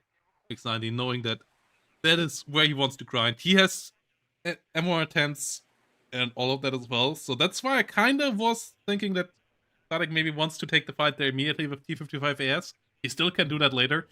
And instead really trying to get the flank here in the north. Honkaroos moving around. Big micro there on the Me Too URP. Getting out of the Zwillinger range. Not losing it there. Not losing a single one. But the next Zwillinger already around to open up against the next one. And this time around, the Me Toos are too close to actually have a chance of making it out alive. So the Zwillings movement here by Mix90, really great. And Alpha will be taken by Stardeck. The question is, how much does he actually gain out of the rest? Merida coming in towards Foxtrot, Merida coming into the center. Honkarus getting damage here against the MiG-3. Reese getting around here with the Commandosi. Commandosi having a decent RPG and smoke, but they can hold the spot as well. And the BRDM actually made it through. Oh, that could be massive in the late game, because this is the plateau that you usually want to hide your M110s in. This little valley here, or the plateaus left and like north and south of it. But with the BRDM, you can spot them potentially and then get a cluster bomber or so to kill them. This could be the most important unit of the game here for Stardeck if he plays the rest of the fights solid. Leo 1A1 pushed back in the north, the T-55s and BMP-1s, bringing good mechanized forces there into the north. Osa now moving up. You need to get your Osa flop ready in the next couple of minutes before the first couple of big swarms arrive of tornadoes and start to ruin your day. Yeah, the Swilling wins the fight against the Rospecialny any second now. Oh wait, no, is it not? Anyways, Mix 90's reinforcements of a bunch of more Leopard 1A 1A1s seem to be the decent choice here. They are the weakest tank that is generally played with second UK, but they have speed and they have decent weaponry here, more than enough to penetrate the T-55s or the BMP-1s. And just having them out here, this without any frontline screening infantry, this is quite risky. The Piechota Schmeck can just get in there, and even with their older RPG-7s, the stun and the damage, too much for Leopard 1s. And now Leopard 1s getting an engagement here, chewing through a BMP-1, but the Conqueror's missile support in the background, way too much for them to actually fight off. But right now, units have been moved from the southern Echo corner camp into a secondary pincer here, both the Leopard 1s and Milans engaging the Merida. And with a Gepard out here to stop the Nievosh, the only thing left that needs to be solved are the infantry. And as I say, this Mix 90's Pioneer Carl Gustavs moving out there, recon helicopters looking in the background. And I think this, so far, Stardeck's attack seems to have been contained. No massive losses on either side here. Pretty reasonable so far. But with let's see where Stardeck's reinforcements are going. Everything's going on the plateau. Nothing's being sent. And he gets routed on his T-55 there by the Martyr getting a hit, so he loses it to the Leo 1A1 pushing forward. That T-55 AM Merida going down is annoying because that was supposed to be the protection for the Conquerors behind it. And now the Pioneer Carl Gustav, those are dangerous as well. The T-55 AM Merida might still be able to escape. Needs to get the hell out of there. It's not moving away. Oh, Stardeck getting Carl Gustav, the only German capable AT weapon here next to the Fallschirmjäger's Panzerfaust 3s. Outside of that, it's only Panzerfaust 44. But the T-55 AMS goes down, and that is annoying because that's one of the AMSs. You don't get that many of those, and they are extra good at sieging down units. So losing losing one of them there like that is pretty bad. The Rospecialny gets a good RPG hit, might get a second one against the Leo here. Gets 2 kills, Lux and Leo going down, so at least a couple more units being traded down. Gepard gets shot down in the north as well. Leo 1 moving up the hill, might run into a Piechota smack. Leo is pushing up the hill. The Piechota should go for the RPG 7BM hit. Isn't doing that. Conquerors goes down. Zwillinge go down in the south though. Honkarus getting the fight here, and there's not that much on the plateau right now for Mix 90. Like, he has a decent left behind force there, but it's a couple of defensive fire teams and then one Leo 1A1, but there's a lot of T-55As, not that many things of AT weapons. The only dangerous one is the Fallschirmjäger Aufklärer. If that goes down, then I think Stardeck has a good chance of pushing through the plateau. He has secured the south with a Honker transport just, and yeah, he might lose Alpha, but he is winning the plateau fight. This is really important fighting here from Stardeck right now. And he also keeps it so that Mix 90 currently can't really afford bombers. So keeping the casualty rate high on both sides, important for Stardeck right now as well. Yeah, if any division can deal with losing a few units early on, it is Forge Mech. Cheapest combined arms in the game, arguably, at least considering its price. I've never noticed that the Commandosi are also deployed with a faster transport. The Honker 4011 Commandosi are not forward deployment, of course, so it's not as game breaking. And but yeah, with the Fallschirmjäger, Outclairers, and the machine gun squads here being the only ones left, this middle is likely going to have to be recaptured. There isn't enough troops for Stardeck to just immediately take advantage of this weakness, but just starting the build up and trading up and buying a little bit more time and momentum for himself is certainly enough. So far, despite the superior forces, Mix 90's troops have not pushed or managed to push into Alpha yet. The Gnievoshes are just a little bit too close here, and the Gepards are probably going to open fire on them quickly, but at least the reinforcements have arrived, and with a Mi-24V gunship also, so the long range, at the very least, the Leopards and the Gepards and all of them are at risk of the Kokon missiles.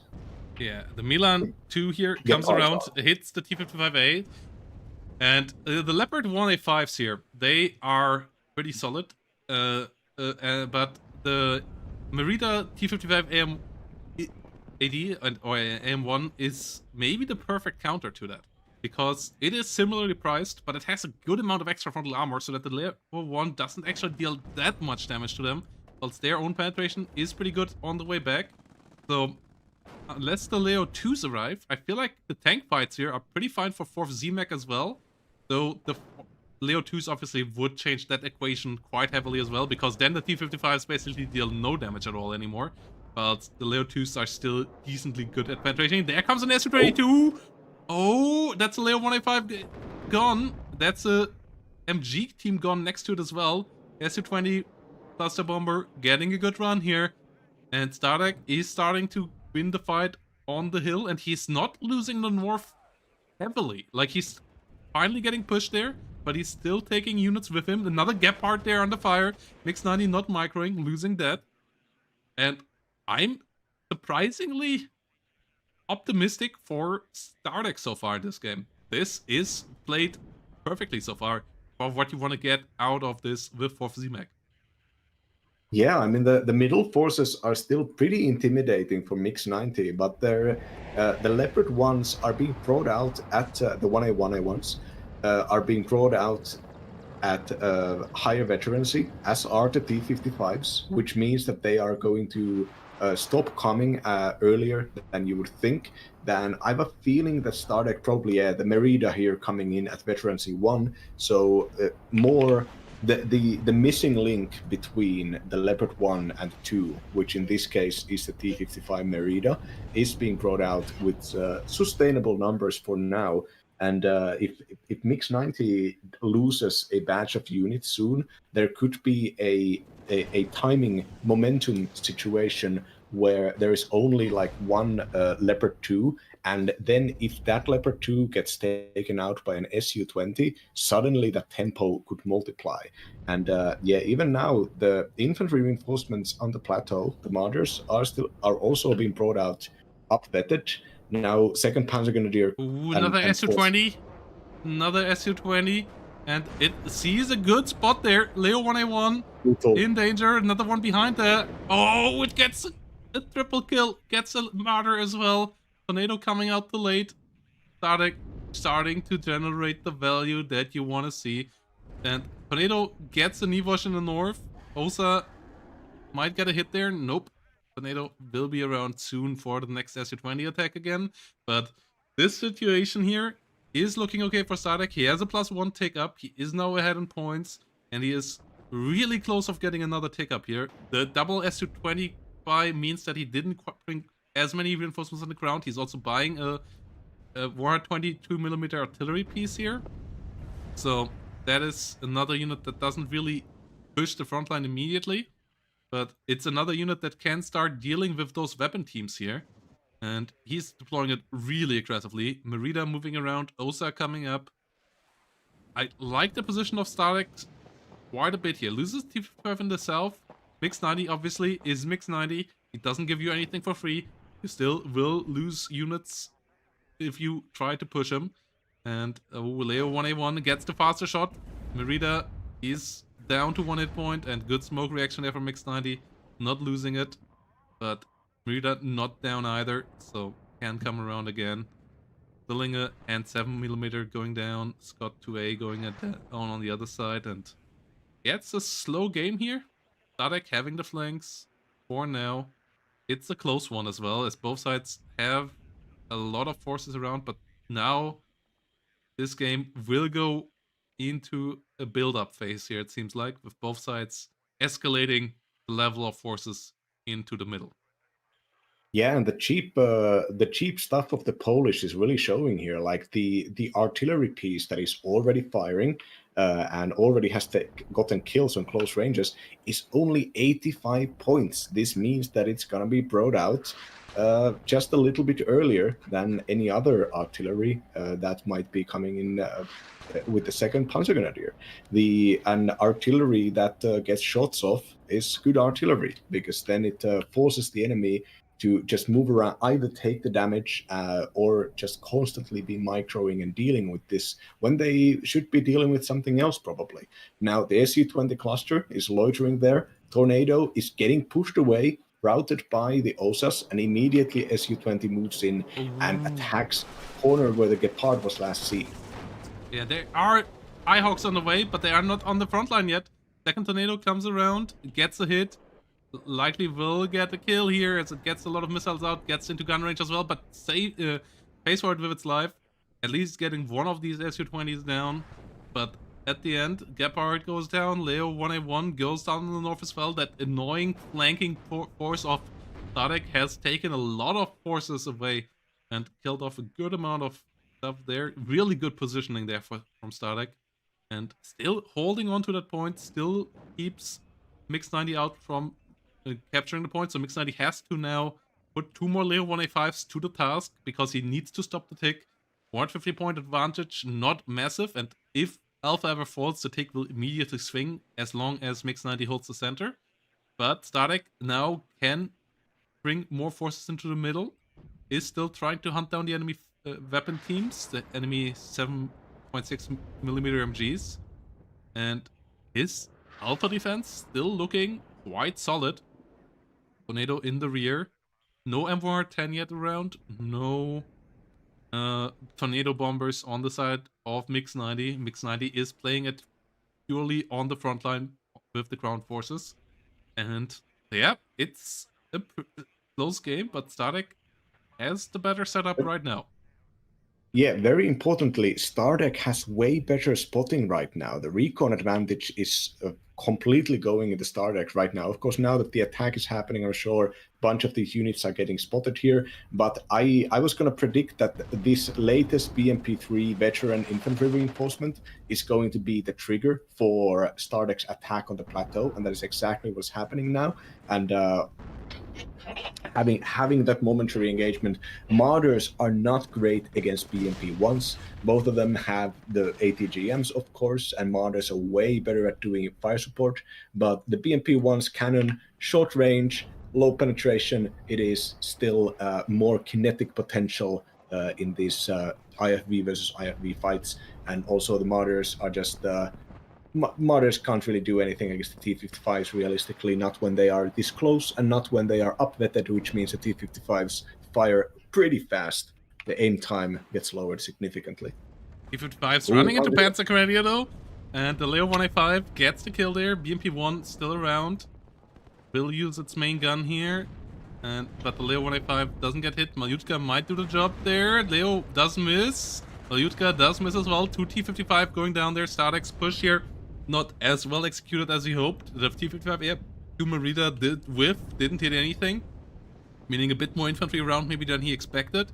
And currently, this push is going terribly for Stardeck. He didn't kill a single important unit. Finally starts to kill some infantry, but he lost 2 T-55s, a couple of BMPs, a Honker Rus.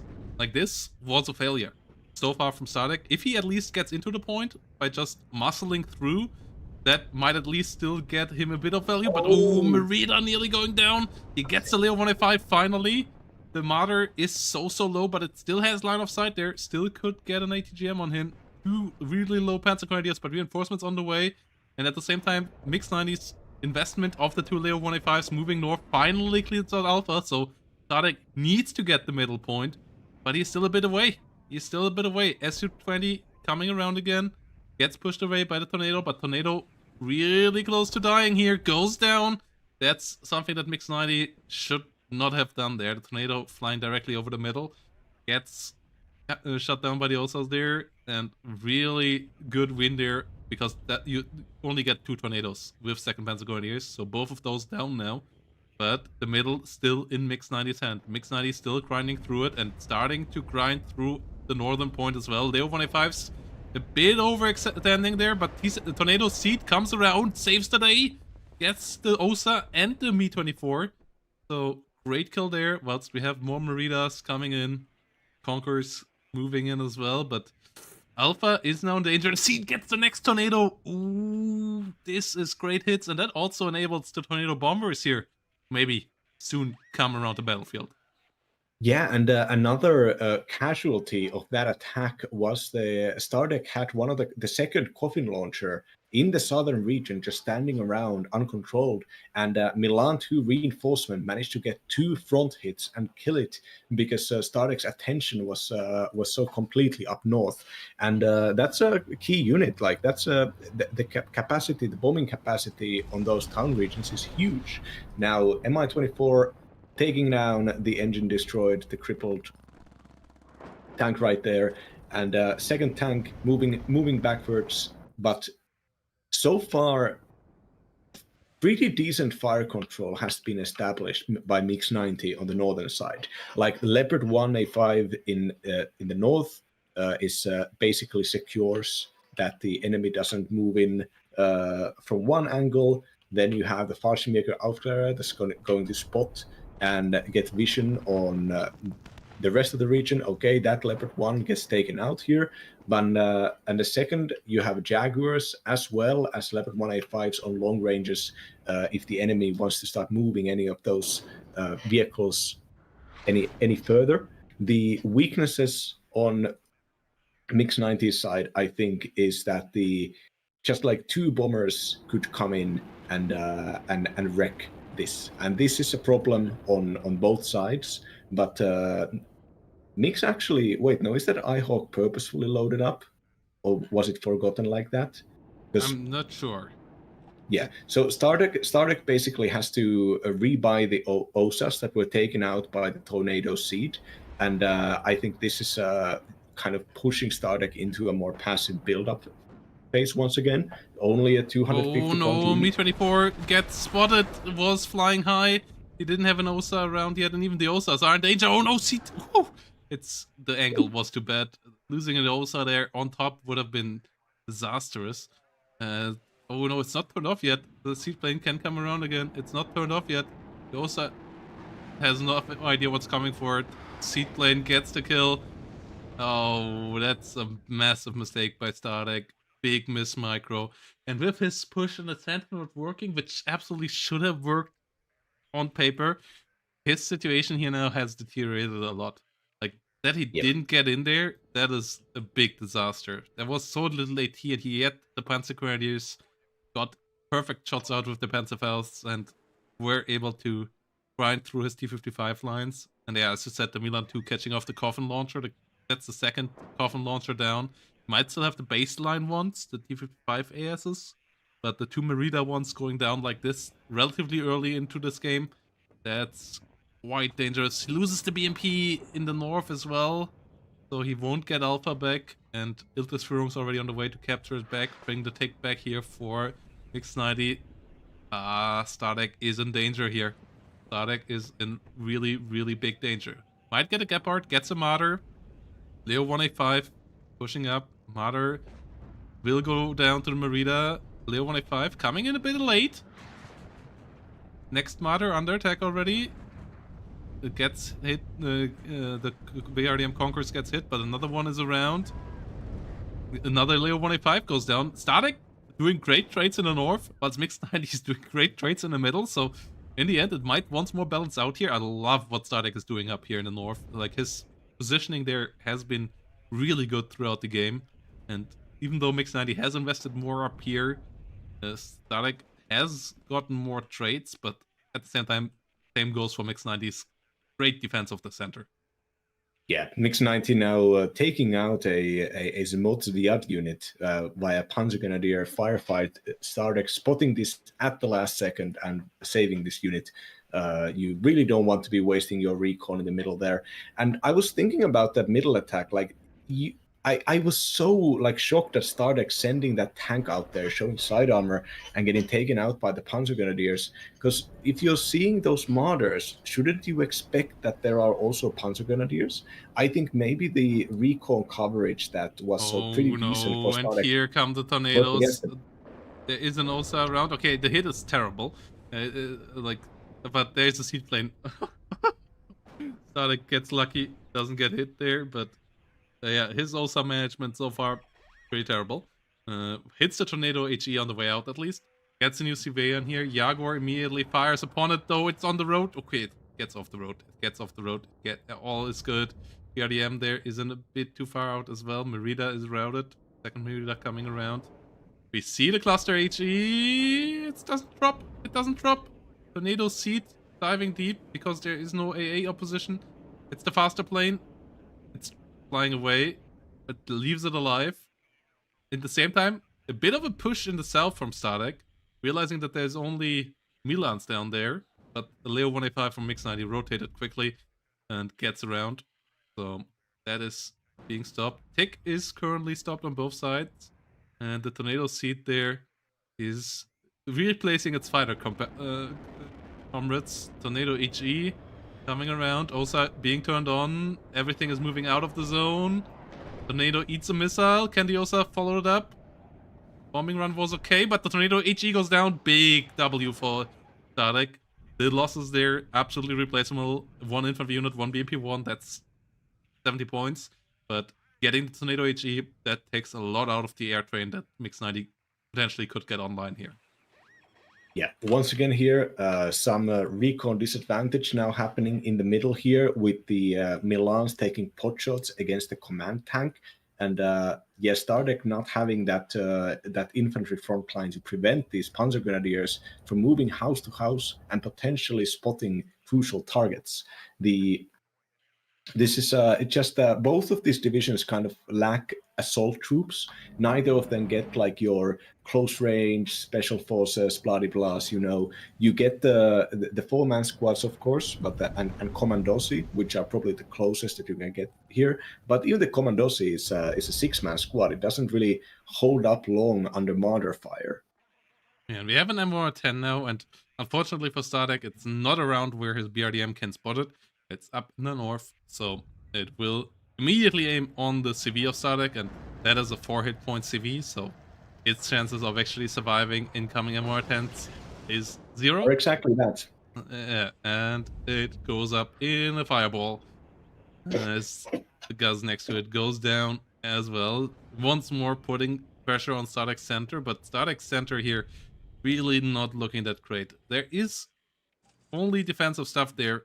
Maybe with a bombing run, you could do it. There's only 1 Eyehawk still on the battlefield. But the first Leo 2A3 enters the battlefield here on the right side. And meanwhile, Picotta Z-Mag trying to move back into the northern zone.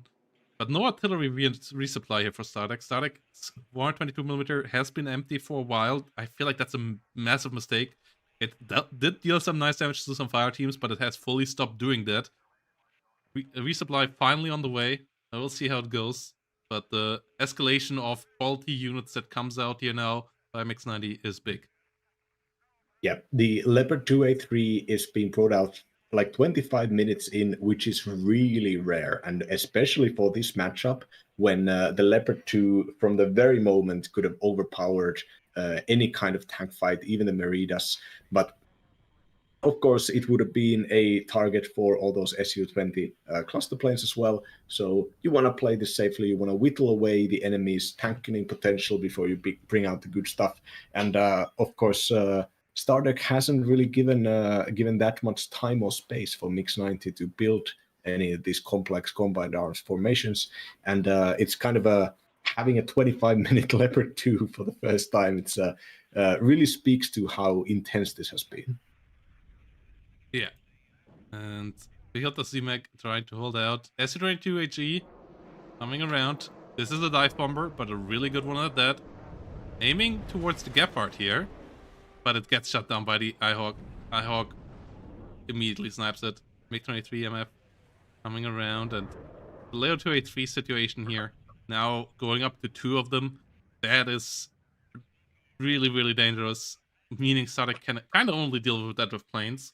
And with the iHawks being moved by Mix-90, Mix-90 knowing that this is the unit that he has to protect, the life of the Z-Mech here becomes really tough. It really came down to that one center fight, I believe. That needed to go well. It failed, and now Static has lost his momentum here. And getting it back in this matchup is going to be nigh impossible. Not quite over yet. If you can get one or two good bombing runs or one or two good big engagements in the center, it might still go okay. But the Leo 283, even your infantry can't really deal with it as the Polish, because you only get the RPG 7BM on most of your infantry, and that just doesn't have the penetration needed. Yeah, it's what is it? A 2-shot kill to the side armor, and with only having a low reload speed, no disposable launchers. Also moving forwards, getting in there, and now with the Seekerungs and the Panzergrenadiers providing a very strong fighting line here against the Polish, the middle attack is kind of commencing from Mix 90. The Panzergrenadiers having the extra sniper rifle, which is quite nice in these house-to-house long-range fights, because it allows them to impose a lot of suppression and thus lower the enemy's accuracy early on in the fight. ooh, no, only 2 bombs dropping out of there. That's a bit. I don't think Tarek planned that. And yeah, another bomber going down. That's the one difference that you have. You have a decent air striking package, but now the air defense is up. Now the escalation of combined arms has reached a point where Tarek just can't keep up here with Mix 90, and Mix 90 is on a really good path to victory now, as there's a +1 ticket. He's finally ahead of points. Also gets a BO1 of 5, but that is not good enough. The bomber's not getting through. The situation here is in a really, really tough spot. The pick off for Z-Mech, it kind of made sense with how Tarek played it, but that one crucial engagement that he needed to win, he didn't, and it was a good game here. I really enjoyed his positioning in the north, but with 10 minutes only remaining, with him not having a line of sight on the MR10, with him not really having an air force anymore, and with his forces not really being crucially big anywhere right now on the map, it just doesn't look like he has the firepower to push through. Yeah, by the time like this Seekerung squads can just get themselves and dig themselves into these forests, basically making themselves a something that the enemy has to shoot. This gives natural defenders advantage, because Mix 90's vehicles can all just move and pick the engagements that they want to take at that moment. It is inherently inefficient without having the coffin launchers that could have quickly dealt with a few of those units, and thus give the kind of attacker's advantage and the momentum advantage for Stardeck. I doubt it's really possible to even fight for that plateau area anymore. But I don't know. Maybe if there are, let's see if we're gonna get 3 bailouts in a row against the Leopard 2s.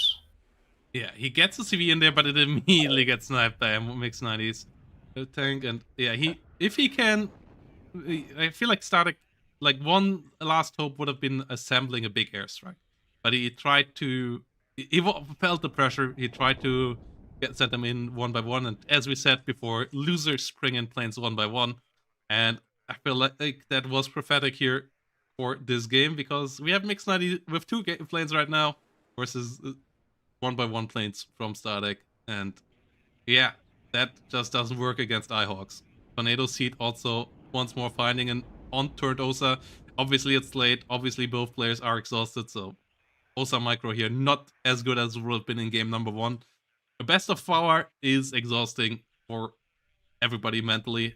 Both of these guys also are at the end of their day. It's pretty deep into the night, even for Stardeck. So this was a great show.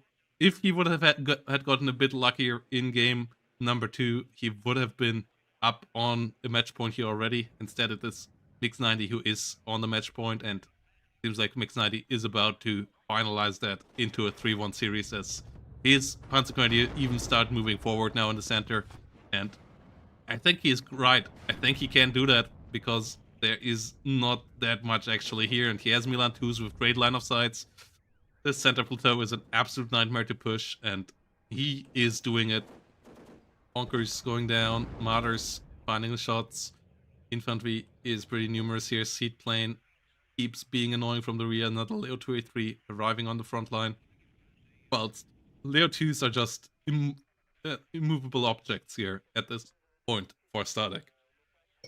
Yeah, it's like I think you're correct about that. One crucial engagement, and it was a like it was always going to be tight between these two divisions, and it was always going to be a Stardeck basically trying to overpower something that was like trying to overpower something that was only ever going to be overpowered in that way, in a decisive infantry focused combined arms fight where the Polish can put up like a bunch of cluster bombers, cheap artillery, and the coffin launchers, most importantly, to get a few key kills and then just swarm and swarm and swarm and just keep sending guys up there and out efficiency the enemy. And as we have seen, a lot of these units for Stardeck have been up vetted for that purpose. Because when you can't get high tech, you get high veterancy, and you still get the same amount of units early on in the game, but it's just gonna eat away at the potential of late game spam. And yeah, the late game spam was never gonna work, not against an enemy of this caliber and a division of this caliber as well. And yeah, I really don't know about that because, like you said, that decisive middle battle. I thought Stardeck had it. I thought the units were there in position. Maybe it was just a lack of concentration and just crucially thinking that he had vision somewhere where he actually didn't, and then the Panzer Grenadiers just completely put a stop to it and gave a series of way too good engagements for the Martyrs. Yeah, and divisions like Fourth fall apart when the momentum is gone, and divisions like Second Pensacola don't, and that's why Second Pensacola is one of the top divisions, and that's also a reason why Mix 90 is one of the top players, because he never falls apart. And yeah, gets a 3-1 victory here over Stardeck in a fantastic semifinal series. Great games, great dramatic moments there that swung around game 2 and 3. So absolutely a game series that also Stardeck can be proud of. But it is Mix 90 who is going to be our first finalist in this season and moves on here with a 3-1 with a really, really great series of games here. I'm really sad that we don't see game 5 because that matchup there would have been amazing. But it was 4 great games nonetheless. And those two also now deserve some rest and some good night's sleep. As yeah, those two here. Protoss, show the seed kill list. So the best seed play in the league so far. Yeah. It was coming along with a lot of work because yeah, it just got late there. It seems like you could see that both were not playing at their maximum level when it came to micro. Leaving Osas on like this usually doesn't happen to Static, but job well done here nonetheless by both of these. And yeah, Mix 90. I predicted it at the beginning of the season. I'm happy to see it because he's also playing some interesting matches. In this one here, he was playing pretty standard in the last final game, but he got a 152nd game beforehand that he won as well. So you can't say he's just playing the meta and getting to the top by doing that. And that is fantastic. And I'm really excited to see the other semifinal. And I'm a bit worried for whoever makes it into mix. Like he will be the favorite in the final, but I'm pretty sure we will see good final games there as well. So GGVP, let's see if we can maybe get mix um, for a quick interview. And yeah, then we will end the stream here. Oh yeah, maybe quick look into that.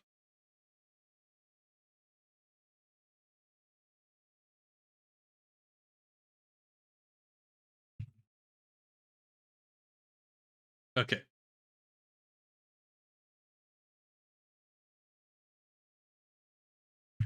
Okay. Mix 90 has to go and do some chores, so he is out. And yeah, I wished him a good night. We're gonna see him in the finals. And yeah, GG's to Static and GG's to Mix 90. We're gonna end it here. Any final words for you, Chloride? No, except that I was really happy about these games, even though my prediction of Stardek trying to like do wacky stuff here never really materialized. I think that is kind of I think it was probably because of some relative level of intimidation against Mix 90, knowing Mix 90 plays a lot, Mix 90 practices a lot, and is just very versatile and has no problem. The confidence that it takes for Mix 90 to adopt strategies and even adopt division picks that like win with like 150 points differences. That's something we see very rarely. There's a reason why aggro is the way to go in the meta right now, and I think aggro is spiritually way safer than the kind of stuff that Mix 90 has been doing here. Yeah. And with that, we gonna end it here. Like, yeah, it absolutely makes sense. Yeah, Mix 90 doing some wacky stuff and will continue to do so. I'm excited for the finals. Prize money is high this season, guys. $665 thanks to your support. 5 more codes to be claimed if you want to do that here at the end of the stream. And yeah, we're gonna send you over to a bit of World of Warships there with Philippine. And then we're gonna head out here now. So Any bye bye Serbians everybody. in the chat want to tell me how much 600? Yeah, that was finishing you Okay. off there. Yeah, how much is $600 in Serbia, everybody? Let us know. And yeah, let's send you to the end of the stream and send you over to